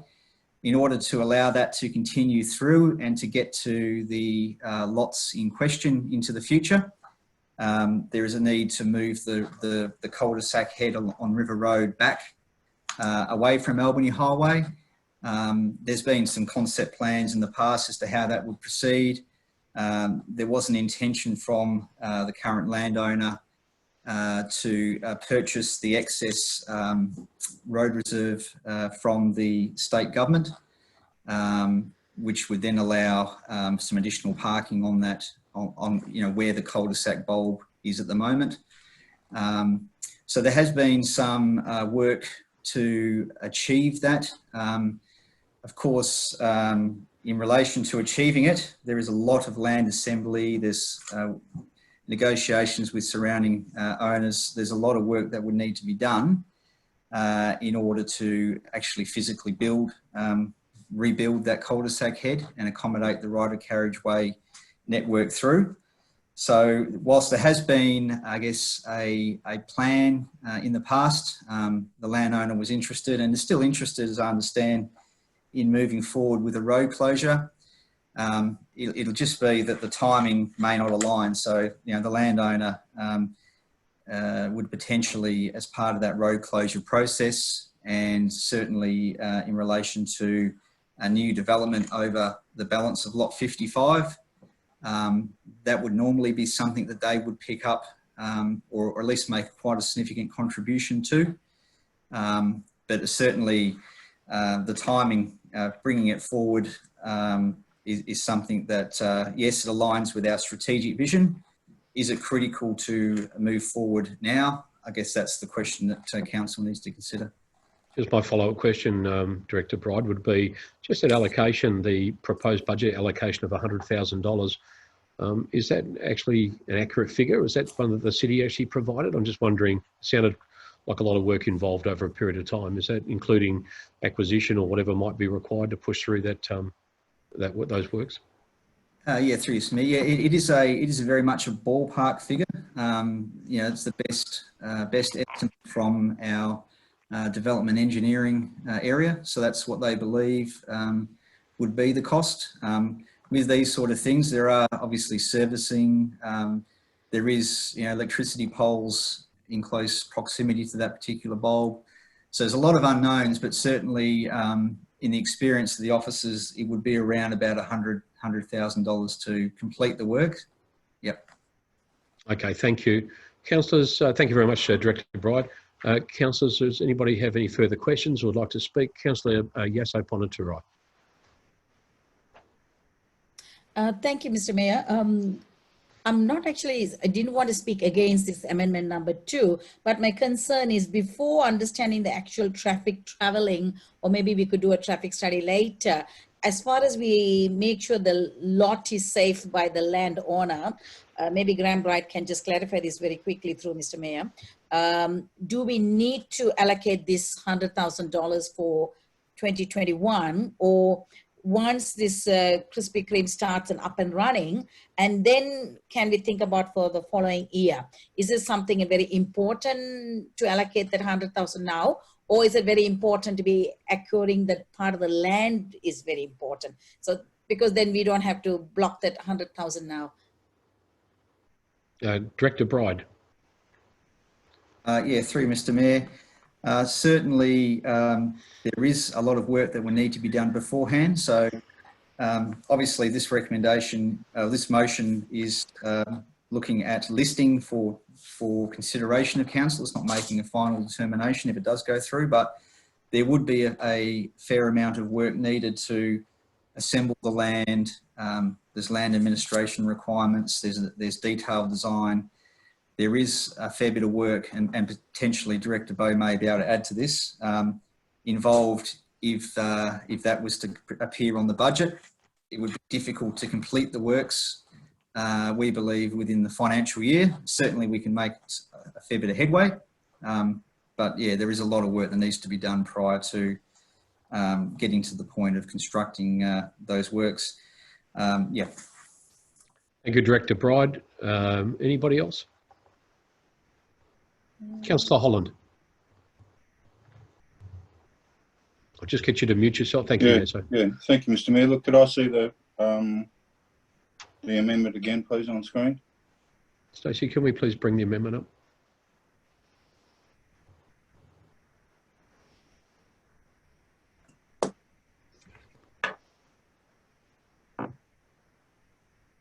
The next one, I think it is. Second one.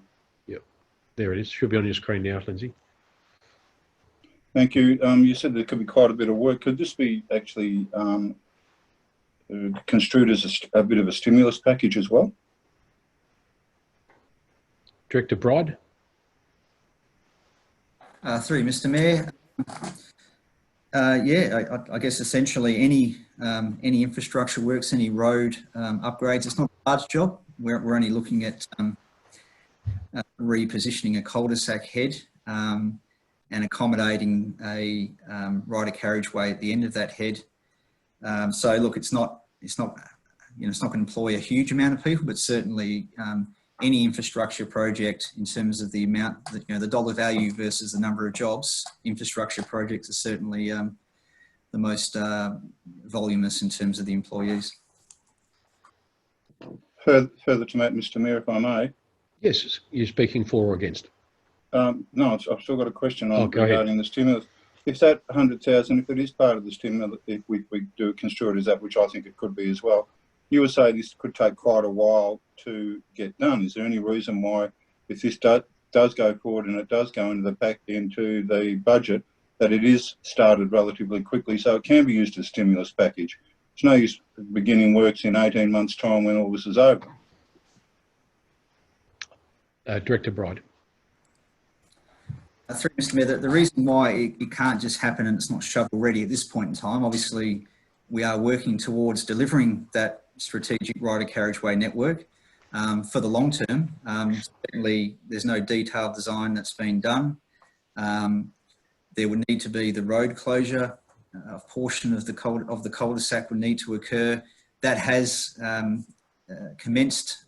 It's been, I guess, underway for a number of years. There has been some issues, I understand, with the servicing authorities, but that was something that could, be resolved. It just probably needs a bit more of a push along from the adjacent landowner and also the city.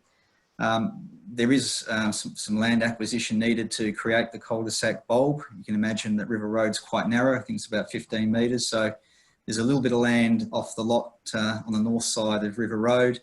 they have previously agreed to, I guess, allocate or give that land subject to compensation to allow for that cul-de-sac head. So there's a number of steps that certainly will not mean that we could start construction anytime soon. And certainly it has to be very clear that, you know, the Krispy Kreme development, if council does approve it, that development would only take possibly 3 to 4 months to construct. There is going to be a big gap between the opening of that development and when this work could be done. So there are a number of procedural steps that would need to go into this project before physical works could appear on the ground.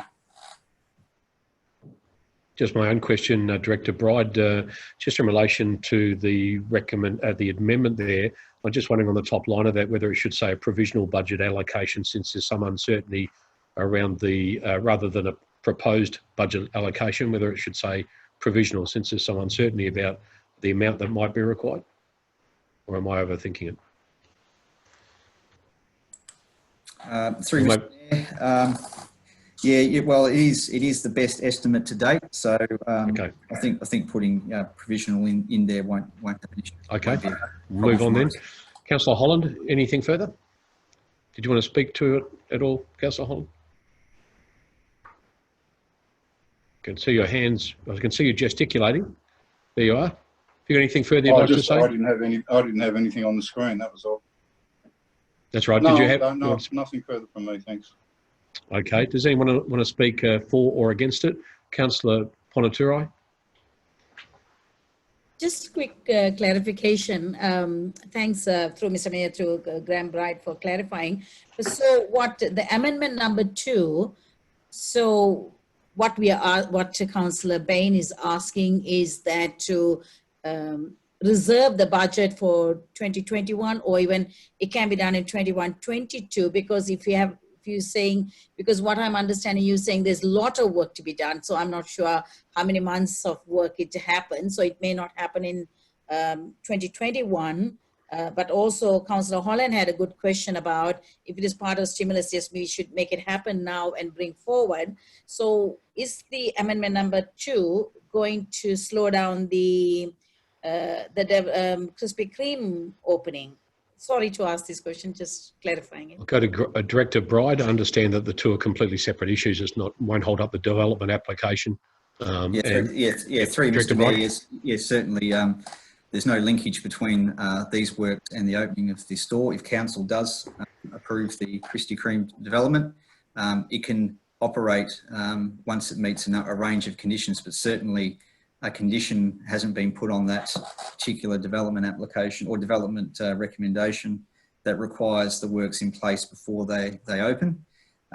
You'll notice the additional condition 14 does give, I guess, some insurance to surrounding residents if there is any spikes in the local traffic impact. We could obviously measure that between prior to the development occurring and post the development occurring. So I guess that does give some comfort, but certainly, this would give a lot more certainty. Thank you, Director Bride. Thank you very much, Councillor Ponaturai. Councillor Amanda Spencer-Teo. Sorry, I've just got a quick question through you, Mr. Mayor. Has any public consultation taken place with respect to the cul-de-sac? The cul-de-sac itself, I wouldn't think that'd be the case because we haven't decided to do that. Has that been undertaken yet, Councillor Director Bride? Through Mr. Mayor, no, there hasn't been a consultation done on the potential works.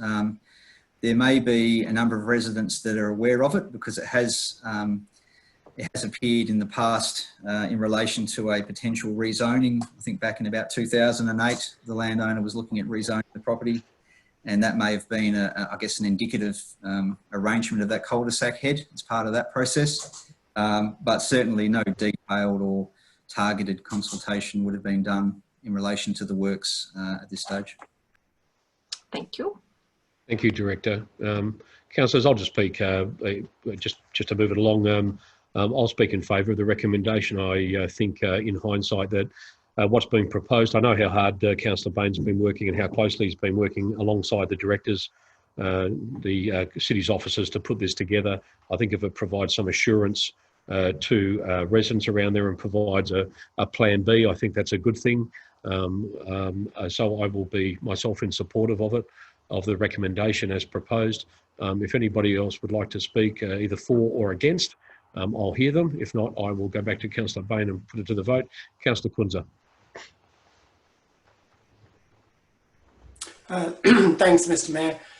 With respect to Councillor Bain, I'm speaking against the amendment.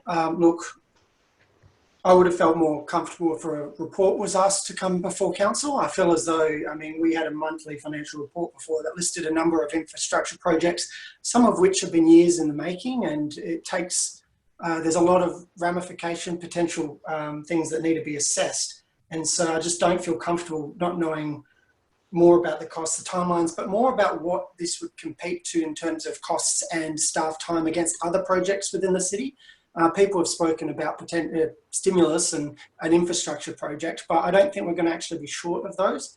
Bringing it forward to deal with an issue that's might not even happen to the degree that people are concerned about, I would feel more comfortable asking for a report to come before council and understanding how this compares to what other is being proposed by the city. What will this delay potentially elsewhere in the city in terms of costs, in terms of focus? We often get a bit frustrated with how long some projects take, and it's just, I think sometimes we take on too much within a short period of time. So without really understanding those ramifications and those considerations, I won't be supporting it. I get the point that it's been a draft or a potential inclusion in the budget, but really once we pass it, it gets to the point where we've given the indication of staff that we want it included in the budget unless we later ask for it to be moved. So I will be speaking against it. That doesn't negate my support in the future of looking at this issue and looking at how we can do it in a timely manner. But just as it is now, I can't support it. You have, of course, the option to amend the amendment or to foreshadow a motion, but you're speaking against it. That being the case, is there anybody else that would like to either speak for or against it before I go back to Councillor Bain? Councillor Ponaturi. Thank you, Mr. Mayor. Just wondering whether, even listening to Councillor Kunza, even that's the thought I had also, that when you mentioned the report is a traffic audit report, and then from there the costings, so that may be a bit more appropriate. So maybe can we put a foreshadow in this? Is it possible? Or? You would have to come up with a foreshadowed motion, Councillor Ponaturi. If you're going to put a foreshadowed motion, it's up to you to actually put it to the council. And it has to be negating the amendment that's been put. It's to be opposite to it, so it has to be different to it. Councillor Kunza, you raised your hand with a quizzical look on your face. Sorry, sitting in the home, you don't have the same clear mind as normal in the chambers. Can we foreshadow an amendment to an amendment? I wouldn't see why. Hang on just a second. I've got governance here shaking their head. Stand by just one moment.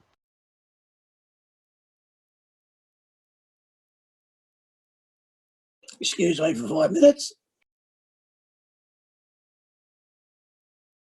Just for the sake of the record, Councillor Barry's just left the meeting just for a few minutes.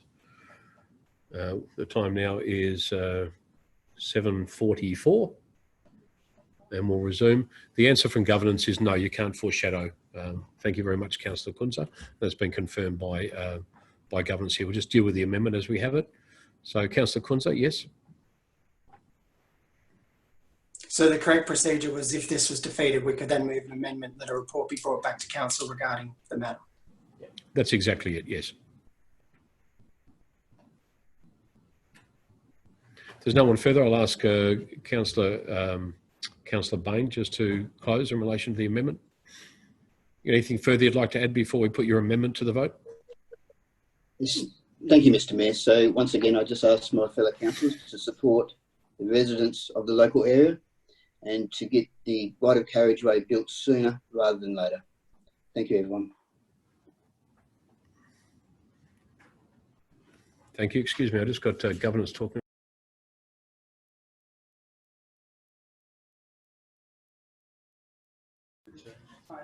Councillor Barry's just returned to his chair. Thank you very much, Councillor Well, thank Barry. you. At 7:46, I've got you down there. We're going to put the matter to the vote in relation to the amendment. I'm voting the second part, which is the new part 2, as we've just discussed. I will vote for Deputy Mayor Jacobs. Thanks, Mr. Mayor. I'm support this. Thank you. Councillor Bain. I support it. Thank you, Mr. Mayor. Councillor Barry. For Mr. Mayor. Councillor Holland. In favour. Councillor Kunza. I'm against. Councillor Ponaturai. In favour. Councillor Porter. In favour. Councillor Sabiri. In favour. Councillor Spencer Teo. Against. And Councillor Sweeney. In favour. Thank you very much. I'll just get to governance to do the count for me and confirm the vote. Amendment 2 to item SD-010-20 has been carried. 9 in favour, 2 against. Those councillors against, Councillors Kunza and Councillor Spencer Teo.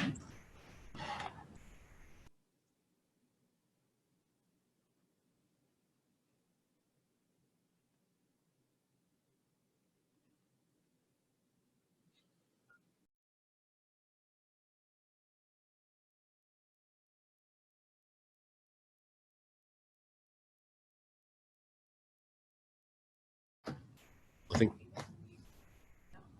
I may have just been unmuted there for a moment, Councillor, so I'm just going to say that we've got the new substantive motion back on the screen, and that includes part 15 of the conditions, new item 15 for the conditions, and a new part 2 on the substantive motion, and that should be on the screen right now in front of you.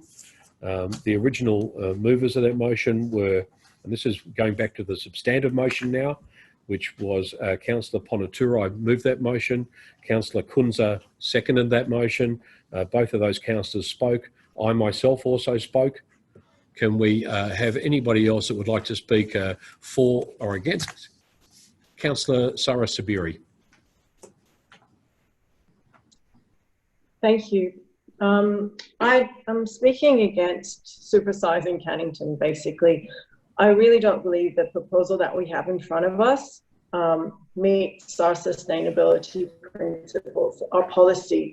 It doesn't meet the sustainable, our commitment to the sustainable procurement or intergenerational equity or to the precautionary principle. When we look at this, is it really, when we talk about mixed business, when you look at the shops along Albany Highway, along that strip, it's all fast food. How is this mixed business? And really, we already know that there's evidence, medical evidence, that access to fast food, easy access to fast food, is a public health problem. And we already know that the rate of obesity in Australia has increased, and we have an obesity epidemic in Australia. Really, I don't think I guess the rising obesity also contributes to burden of disease and lowers things like life expectancy. It's also economical burden on people. We talk about stimulating the economy, but we're putting the risk and putting the health of our residents under risk. We're promoting junk food. We could be asking for better, healthier shops along there. Overall, I just really don't believe that the health impacts of the proposal being considered at the planning stage. And we do talk about amenity in health and planning. So I really, really don't believe that this has been considered. And this proposal also has gone to the EP, like it's sort of considered the EPA, I guess the environmental factors. And it's the EPA talks about beneficial use. So really, what is the beneficial use of this development? We're promoting junk food, high dense foods, which are bad for the health of the people. And yeah, again, I'm going to go back. It creates a burden of disease, which has ramifications for future generations and the current generations. Thank you. I would not support it, and I really actually strongly I suggest that other councillors don't support it. This is the time we can actually make a difference and try to support better, healthier food, I guess, options. Thank you, Councillor Sabiri. Director Bright, I just wanted to ask a question just on something that was raised by Councillor Sabiri, and she may not have meant to mention to say it exactly in those words, but she said all along there it's all fast food. Can I get you to clarify? I know the area pretty well, but my understanding is that the only fast food in that whole area from Bentley all the way through to Gosnells is Hungry Jack's up the road. Is that the only fast food? Through Mr. Mayor, yeah, that's on that particular side of the road. I think that would be Hungry Jack's would be the only other fast food outlet on that side of the road.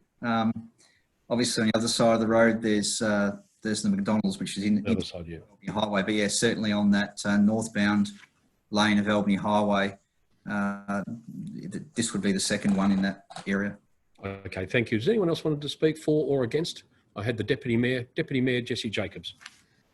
Thanks, Mr. Mayor. I just wanted to encourage councillors to vote for this. I think this is a great thing that's coming to our area in a time where we pretty much need things like this.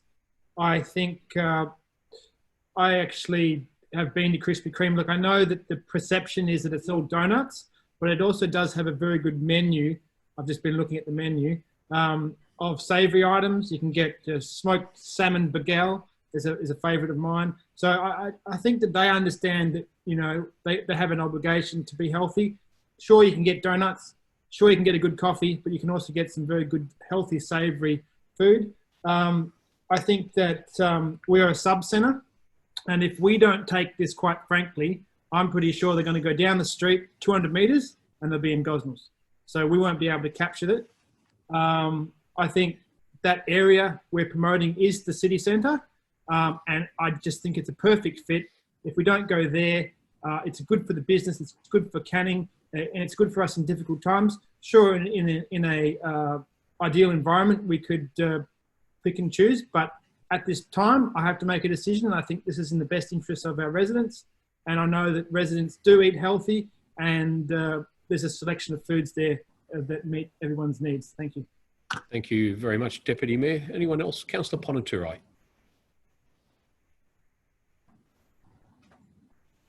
Sorry, I need to close. Maybe somebody else is going to speak. Oh, sorry, I saw you put your hand up. I thought you had a question. Yeah. Councillor Barry, yes, go ahead.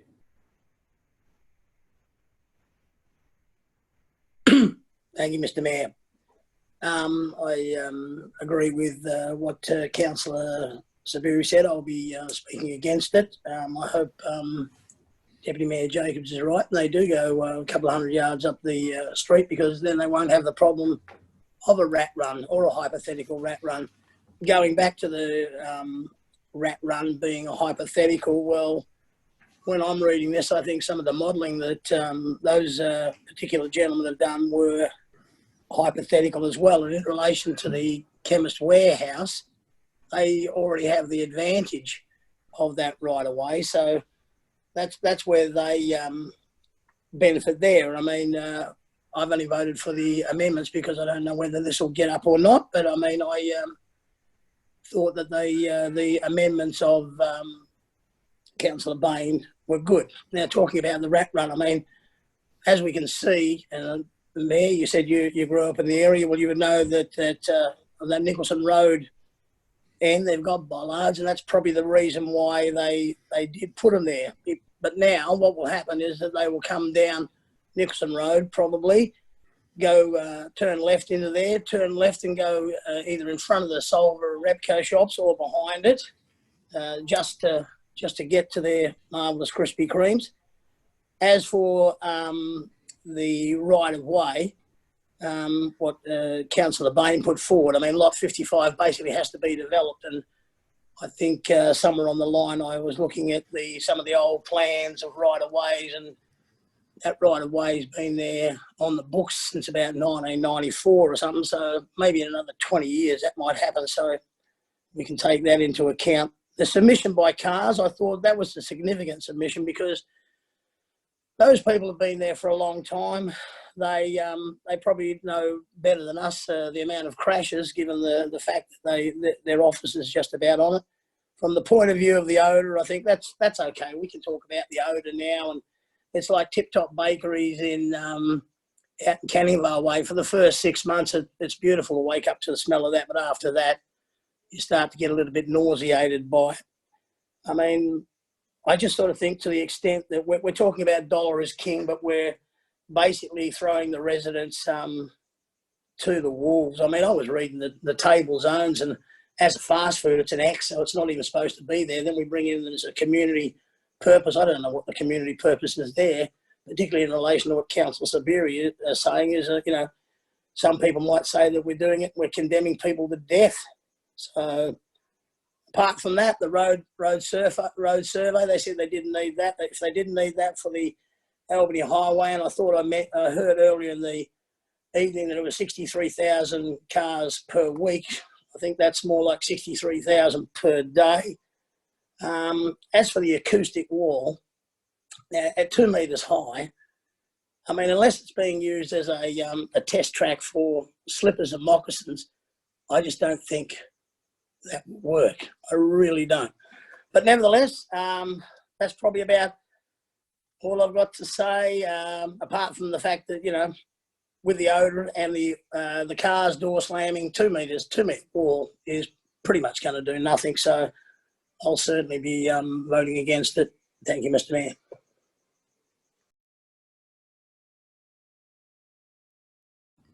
Thank you, councillors. Anyone else? Councillor Sweeney.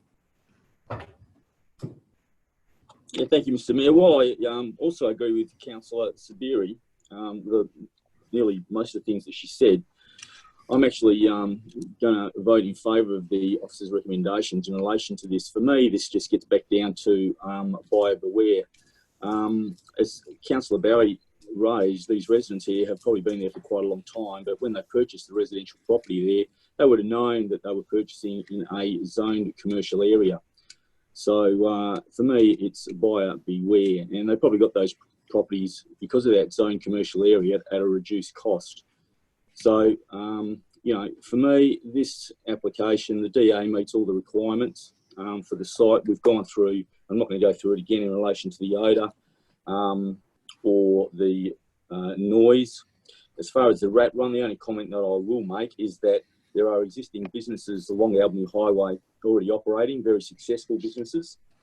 And also there's the BP Garage, which is 24/7 business as well. And I don't think the council's received any complaints of a rat run nature in relation to access to any of those successful businesses. So I can't see why a rat run would occur for the donut shop here, the Krispy Kremes. There's just no evidence of that for me to satisfy me to change my opinion on that. And I think Councillor Barry hit the nail on the head with, I think there was in the report, I think it does relate to 60,000 vehicles per day and not per week of that area. And that being said, as far as the pollution, well, that's a lot of cars per day, plus the existing site is being used at the moment as a car yard with 40 or 50 vehicles or 30 vehicles there. I'm sure those cars get started up every day. And I don't think the council's received any complaints to date in relation to noise or pollution from all those cars from that car yard. So for me, the evidence isn't there at the moment for me to vote otherwise than in supporting the officer's recommendation. Thank you, Mr. Mayor. Thank you, Councillor Sweeney. And I had Councillor Kunze. Did you have a question? You had your hand up. Yes, thank you, Mr. Mayor. Through to Director Bright. Just in terms of the criteria for the development application, should council refuse this, given that the expert staff have assessed it against the relevant planning legislation and has said that it should be approved, are issues like the pros and cons of fast food relevant criteria for the state administrative tribunal? Would that be even factored in terms of the city defending its position? Director Bride. Through Mr. Mayor, the planning regulation sets out all the matters to be considered as part of a planning proposal. Certainly, this particular zone does allow for this type of use. Fast food outlets, if the state took a position that fast food outlets should no longer be allowed to operate, they would obviously be able to make that decision at a state level. In terms of the health considerations of the development, obviously amenity is an important aspect of a development proposal. The amenity is more about the issues of noise, odour, congestion. Those are more of the issues that the planning framework looks at, rather than whether the products being sold from a premise are considered to be healthy or not. Thank you, Director. Councillor Holland. Thank you, Mr. Mayor. Yeah, first of all, could you bring up number 14 again? I've exactly had about 1 minute's worth of time to read that. 14. Yep, just 1 second, and I'll just ask staff to bring it up.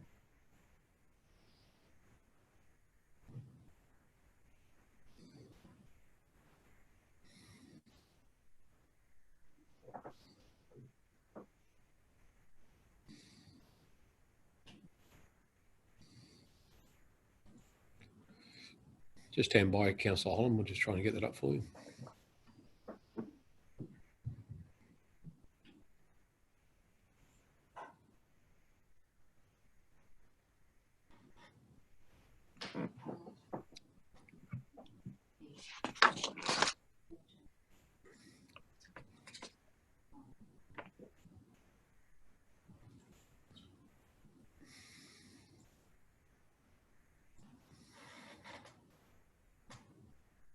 I can see something highlighted on the screen. We were asked to show you 14. Is that 14? Yeah. I'll get governance. Just hang 1 second, Councillor. Can I get governance to just explain what we're seeing on the screen? The councillor's asked to see, I think, condition 14. Thank you, Karen Cornish here. We had to renumber with the amendments that Councillor Bain put forward. We renumbered. So what was number 14 is now O, and then Councillor Bain's first amendment, an addition 15, is now labelled as P. So what is highlighted on screen at the moment, O, was the former number 14. Got it. Thank you. So we now have a part 1A through to P, and a part 2, which is the amendment which has been added to the substandard motion. So, Councillor Holland, the O there in front of you is the former 14. Yeah, I worked that one out too. Look, I'm not sure when we received that, but the first I saw of it was tonight at this meeting. I don't even, to be quite honest, I don't know what that means, but I'd like to know why that wasn't put in there days ago. Something where you're talking about the legal documentation to be prepared by the city solicitors at the cost of the landowner to the satisfaction. You're talking about some legal requirements here that this was given, what, 5 minutes notice? I'll just ask Director Bride to comment. Director Bride, can you just comment on, provide a response to Councillor Holland, please? Through Mr. Mayor. Yeah, that amended recommendation was circulated today. And the paragraphs 45 and 46 explain the reasoning for that particular condition. It was to give the city the ability to ensure that the right of carriageway across Lot 1 and Lot 55 could be enacted, and the landowner is agreeable to that condition being placed on the proposal. Sorry, what time was that circulated today? Through you, Mr. Mayor, it was probably around about 2 o'clock this afternoon. I'm not 100% sure, but around that time period. Well, I don't remember seeing it at 2 o'clock, but I can't go back into it now to have a look. To be quite honest, I think that's extremely late notice. But I'm going to speak against the motion now, if I may, Mr. Mayor. Is that what you wish? Yep, go ahead. Well, I don't wish it, but you're entitled to speak against or for it. You go ahead. No, I meant procedural-wise. Yep, go ahead, Councillor Holland. Whether you agree with Councillor Sabiri or not, with the health thing and Councillor Kunz's question whether the SAT will take that into account. Actually, SAT does take it into account. If part of the amenity, if it is health requirements, SAT most definitely take it into account. If that is, and they have done, and it's proven in the past that when they've given approvals or not approvals to anything, that they do take the health of nearby neighbourhoods and so on, and people transversing through the area that is concerned, they most definitely take health aspects into it.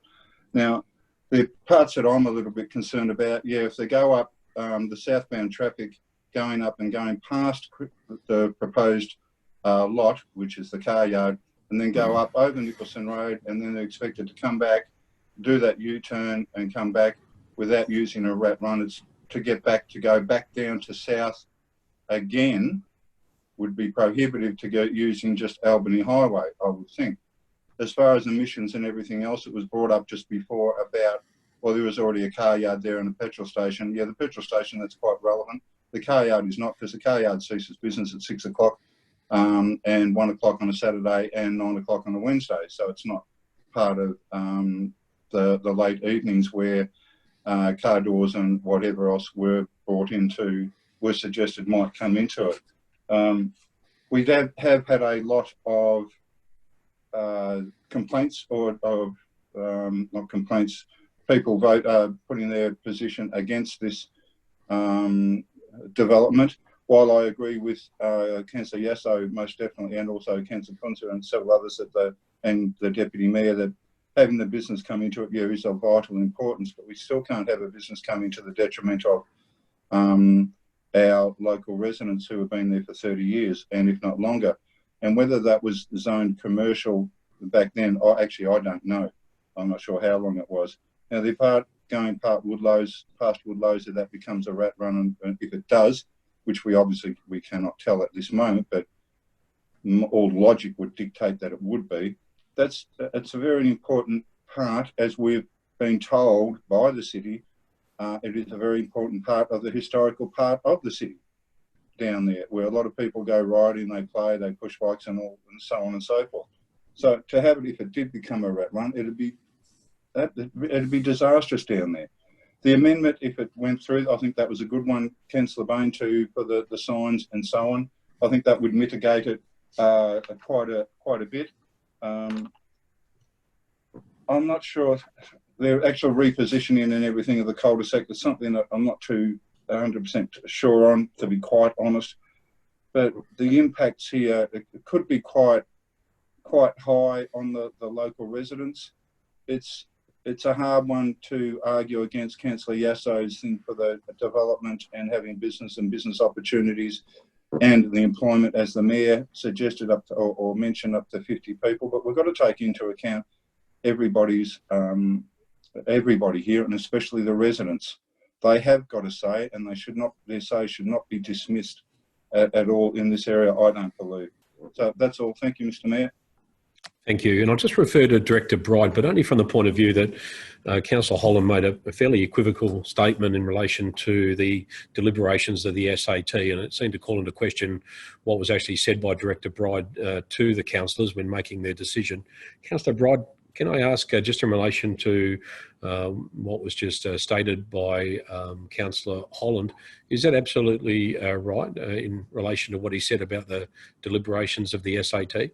Oh, look, through Mr. Mayor, what this seems to be, what I was talking about was specific to fast food in terms of the wider amenity impacts on health through pollution, odour, those sort of impacts. Yes, the SAT does take into account, but I haven't seen a case that the SAT has deliberated on either on moral grounds or on a particular ideology around the type of food products being sold. I haven't seen that in my experience. Okay, thanks very much for that. Thank you. Is there anybody else who would like to speak before I'll ask Councillor Ponatry to close? Councillor Barry, I've already got you speaking. You got a question? Yes, I have, just in relation to that and what Councillor Sabiri said. If the sustainability policy that we do have has been developed over a number of years and is trying to move forward, I mean, is this Is this development anyway in conflict with that? Not sure if Director Bright will be able to answer that. Director Bowe, are you there? Is that a question that you may be in a position to answer? I'm Or here, Director Mr. Bright, Mayor. you've come back on? Yes. But yeah, I'm not 100% sure that the planning grounds of and the planning merit of a fast food development would necessarily be applied against the requirements of the policy, of the sustainability policy. Yes, certain elements of the policy will apply as they apply to all development across the city, as they apply to all projects across the city and things like that. But to use and misalignment with the entire sustainability policy for a fast food development on planning grounds, I'm not sure that's the appropriate application of the sustainability policy. Well, thanks, Director Bowe. We'll move it along. I have got anyone else would like to speak? Deputy Mayor, you've already spoken, unless you've got a question. You're nodding. Yes, just unmute yourself. Thank you. The question is, and this is to a director, if we say no, does this go to SAT? And if so, do we lose control of the process somewhat and the conditions that we put on it? Thank you. Director Bride. Yeah, thank you, Mr. Mayor. Look, if council was to refuse the proposal, certainly there would need to be reasons for refusal. And then the applicant would more than likely take the matter to SAT, and SAT would then, I guess, step into the role of the decision maker, and they would then look at the planning framework, and they would look at all the same things that the council has looked at and substitute the council for the decision maker. Just following on from that, Director, just while I've still got you on screen, that would obviously mean that the proposal, the development application would suffer. I imagine that it would be, let me see, put off for a period of time. It would be deferred, be put back. How long would that process take? Yeah, through Mr. Mayor, if the application was refused, they then have got a 28-day period in which to appeal or take the matter to SAT for a review. So yeah, there would be the process is getting quicker these days. Obviously, I'm not sure about the COVID-19 impact on that time frame, but certainly these type of appeals can usually be resolved within, yeah, it probably would be 3 months. Right. So hope it doesn't come to that. Anybody else? Councillor Sweeney, you've already spoken. Did you have a further question you wanted to ask? Councillor Sweeney? No, I'll shut up. Okay, thank you very much. If you mute yourself, you will have shut up. Thank you very much. And unless we have anyone further wishing to speak, and I can't see anybody wishing to, I will ask Councillor Ponaturai to close. Councillor Yasso Ponaturai, please. Thank you so much, Mr. Mayor. It was a fantastic debate that I was able to hear from people concerned about the sustainability and all of that. As much as you know, I'm very much into economically, I would like to see whether the city or any business to thrive. At the same time, we also have a social responsibilities. So there's one of the things I wanted to make it a point to say that the one way the Krispy Kreme also demonstrate their corporate social responsibilities. I'm not sure how many of you have read that. So first, I would like to mention that. Councillor Ponaturai, you can only rebut what was actually raised by other councillors. You can't introduce any new material into... No, I'm not using any, sorry, Mr. Mayor, I'm not using any new material. Part of the social responsibility and being sustainable, they're using cage-free eggs and they're using the sustainable palm oil and all of that. One of the reasons I just wanted to make it a point to talk about that. Okay. So for example, I did see, I heard Councillor Sabiri speaking about is unhealthy food is being introduced in this area. I totally respect her and others who have spoken against. But for that matter, For example, I'm vegetarian. There's so many non-vegetarian outlets are there. Very fatty, unhealthy food is being sold and people eat that. For me, that is totally unhealthy. And we are in COVID-19. I'm sure a lot of you may have seen lots of articles. Eating meat is one of the cause of the COVID-19. And I'm very proud that I'm a vegetarian. So it doesn't mean that everybody's going to change overnight. No. So these are the things we need to look at it sometimes, that because I'm going to tell you all this is eating meat is very unhealthy, all the fat, nobody's going to stop it. So as much as I'm saying that, so there are a lot of other fast food places out there. So because I know, because I'm in a very good position to say this. And so I spoke about, yes, we need to have a nice suite in the middle of all of the different traffic. That's how we mix the businesses to have a different people mixing and going and moving around. Because talking about rat race, I would like to see more, not the cars driving and killing the fumes or the carbon monoxide in this making pollution. But it's nice to see it's an activation is happening. People are active out and about something. But definitely I respect Councillor Baines, the right of carriageway, but my plan is people will plan in and get to that place anyway. And as exactly Mr. Mayor said, there's a big petrol station next to that and residents are living there. I'm not saying that because that we should go and hurt them more. And sometimes these things happen. People bought properties next to Raw Highway. So what are they going to do? Leach Highway or something. They're not going to sell the properties. So they are going to be there and things will move on when things goes on. And also we spoke about, yes, and it's the same as about do we encourage the people to be healthy versus economy, health versus economy. So exactly we are in that situation right now. We are not sure how much is the federal government or the state governments are spending, and we are going to be looking and talking about that on Thursday, how much we can spend to keep people healthy, as much as how do we stimulate the economical aid to come back. Why do you think that we use this time to prepare to flatten the curve so we can stimulate the economy later? So these are the things we'll be looking at. Do you think any of us are stopping drinking alcohol? No, we serve alcohol in the council. Do you think because that is a sustainable policy that we shouldn't be serving alcohol in the council? We shouldn't be serving non-vegetarian food or any fatty food. We shouldn't be serving in the council, because if that is our sustainable policy. So that's why I'm saying sometimes we don't need to get stuck into our own little things what we have in our heads. We've got to think louder and clear. Is this something for people are coming after 10 years and 15 years? What are we leaving? So that is why I looked at their corporate social responsibility. Yes, they do have a corporate social responsibility using sustainable items. And I'm happy in that way. I think I've given enough good debate points economically and healthy wise. And I would like everyone to urge to see another business. I don't think how many other businesses is going to come before December. We're going to be seeing any development application to be starting small business. And quite some of us are here and we are in small businesses. And so we know the pain of it. And so that's why we need to be supporting to see how else we can also do that and we can overcome this situation. So on that note, I would like to urge all of you to support this one. Thank you, Mr. Mayor, and all of you. Thank you. Thank you for closing debate. Councillor Ponaturo, I very much appreciate that. Councillors will put the matter to the vote. I will go first. I'm voting for the officer's recommendation. Deputy Mayor Jesse Jacobs. Support, thank you. That's a 4. Councillor Bain. For, Mr. Mayor. Councillor Barry. Against, Mr. Mayor. Against. Councillor Holland. Against. Against. Councillor Kunza.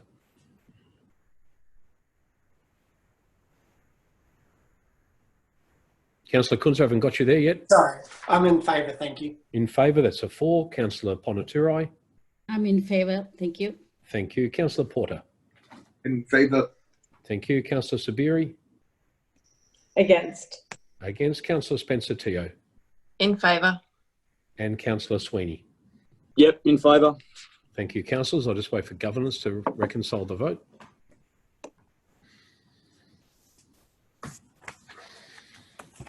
Substantive motion is amended. SD-010-20 has been carried. 8 in favour, 3 against, and the councillors voting against, Councillors Barry, Holland and Sabiri. Thank you. Thank you very much, councillors. The item is carried.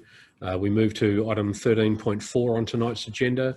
The responsible officer is Mr. Warren Bowe, the Director of Canning Environment. It's EN 006 of 20, the Shelley East Retrospective Underground Power Project.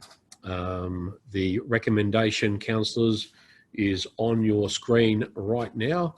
And I'll just ask the officer to throw back so I can see your faces. And I'll ask for a thank you, a mover. I have Councillor Kunza and I already have Councillor Spencer Teo's hand in the air. Councillor. Excuse me, Mr. Mayor. Yes. If I could just advise that our project officer, Anna Scandalbury, has joined the meeting through physical distancing. We'll be listening to the proceedings, and I may, if asked a question, defer to Anna and she'll provide a response. Thank you.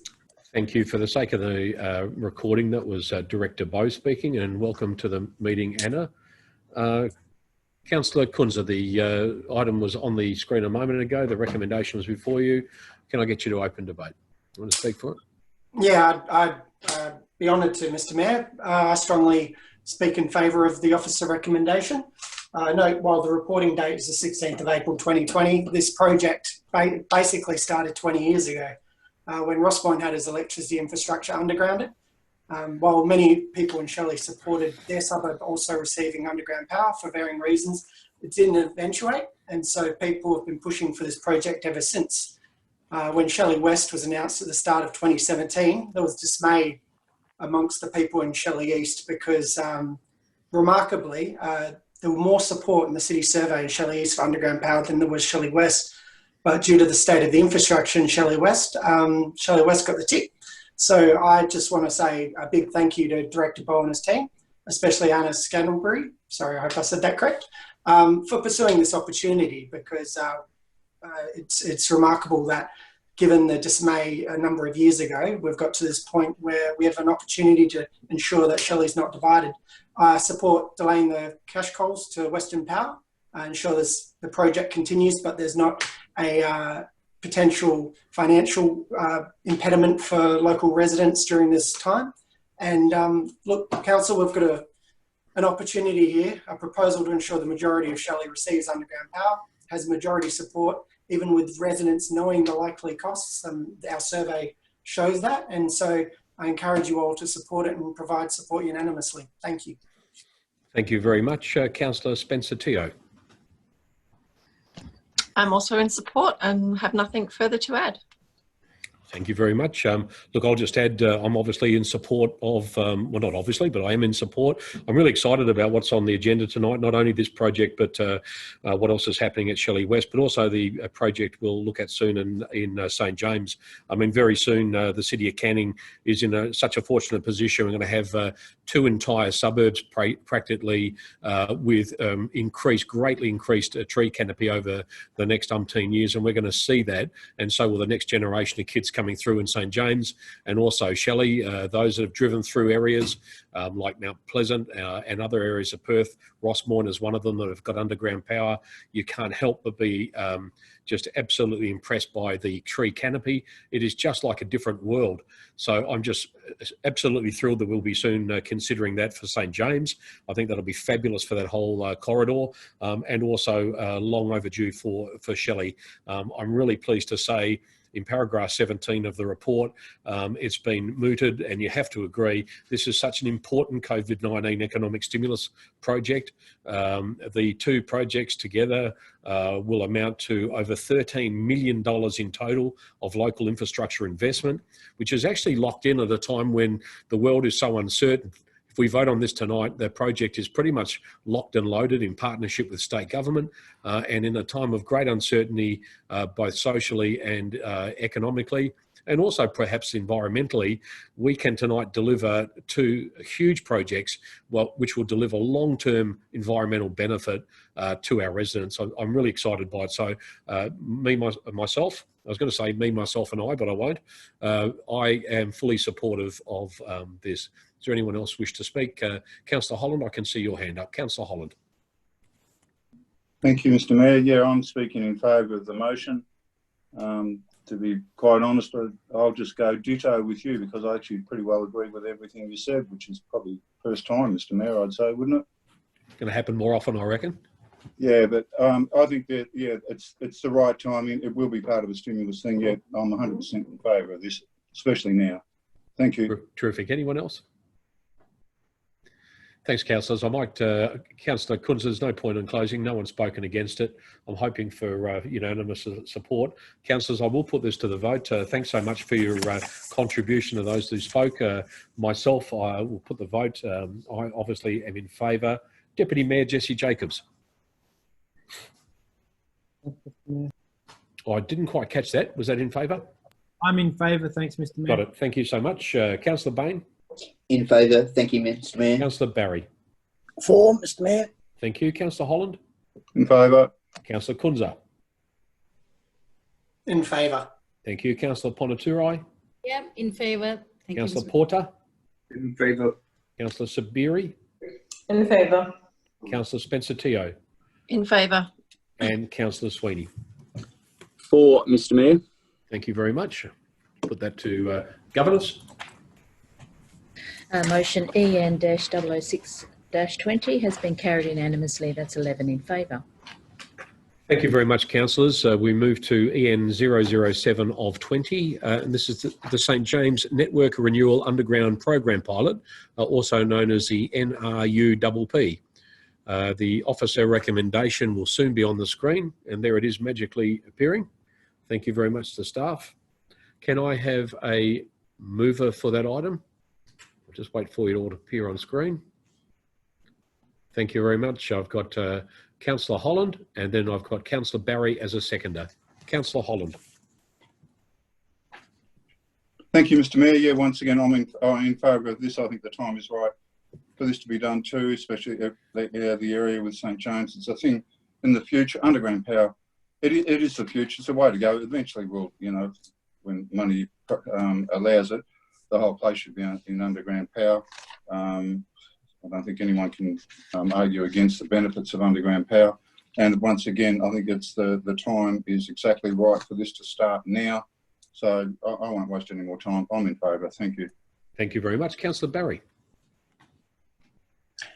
Thank you, Mr. Mayor. Yes, I speak in favour. I mean, it's a bargain basement job. The only thing I was a little bit mystified with is to the change of the boundary that we got today, which now incorporates the city's John Street block and goes down Ashburton Street. That was a little bit of an odd move because, and the only other thing, I suppose I'm a bit jealous because my particular section of the St James didn't get a nod, and I take into account what you're saying about the extra trees, but you've got to remember, I suppose, that we will have to plant the trees there because Bentley and St James are big blocks and they will be redeveloped and there'll be a hell of a lot of loss of greenery. So I hope Warren Bowe's got his pencil out to put in Bentley and St James for plenty more trees. But other than that, I support it wholeheartedly. Thank you. Thank you. Director Bowe's always got that pencil out. Anyone else would like to speak for or against? Councillor Jesse Jacobs, sorry, Deputy Mayor Jesse Jacobs. Thanks, Mr. Mayor. Just wanted to support this. I think this is good for the area. I'm sure the residents are going to be very happy with this. I hope that we can get this through and get these two areas underground powered before the winds of change may put this on the back burner. But yeah, I think it's good for the area. Most of the points have been covered. I'm sure that the area is going to be quite pleased and it'll help with the whole amenity of the area. Thank you. You're about to drive through all the shade on your way to getting a salmon bagel at Krispy Kreme. Thanks very much, Deputy Mayor. Councillors, if there's no other discussion on that, if no one else would love to speak or like to speak, I'll put that to the vote. Thank you very much, councillors. There being no debate in opposition to the officer's recommendation, I will then put the vote. I will go first and say that I am in favour. Deputy Mayor Jesse Jacobs. In favour, thanks, Mayor. Thank you very much, Deputy Mayor. Councillor Bain. In favour. Thank you, Mr. Mayor. Councillor Barry. For Mr Mayor. Councillor Holland, In favour. Councillor Ponaturai, Me first. Councillor Kunza. In favour. Sorry about that. Councillor Ponaturai, In favour, Mr Mayor. Councillor Porter, In favour. Councillor Spencer Teo. Oh, I missed Councillor Sabiri. Sabiri first. I've been doing so well up until now. Councillor Sabiri. In favour. Thank you very much, Councillor Sabiri. Councillor Spencer Teo In favour. and Councillor Sweeney. Yes, for Mr Mayor. Thank you very much, councillors. I'll just refer to governance. Motion EN-007-20 has been carried unanimously with 11 in favour. Thank you. Thank you very much, councillors. It's a wonderful result for the city. We move now to item 14, motions of which previous notice has been given, and there are none tonight. Urgent business at item 15, there are none tonight. Item 16, confidential items, there are none on the agenda for tonight. And closure. I don't propose, I've got a roll call here, but I don't propose to call it. We've just had a vote, so we know we're all present. The closure is now, I now declare this evening's meeting closed. Thank you so much for attending. I think it was actually a wonderful success. That was better than our mock the other night, I think. I'll close the meeting now at 8:32 p.m. Thanks so much, councillors, for logging in tonight. Thank you.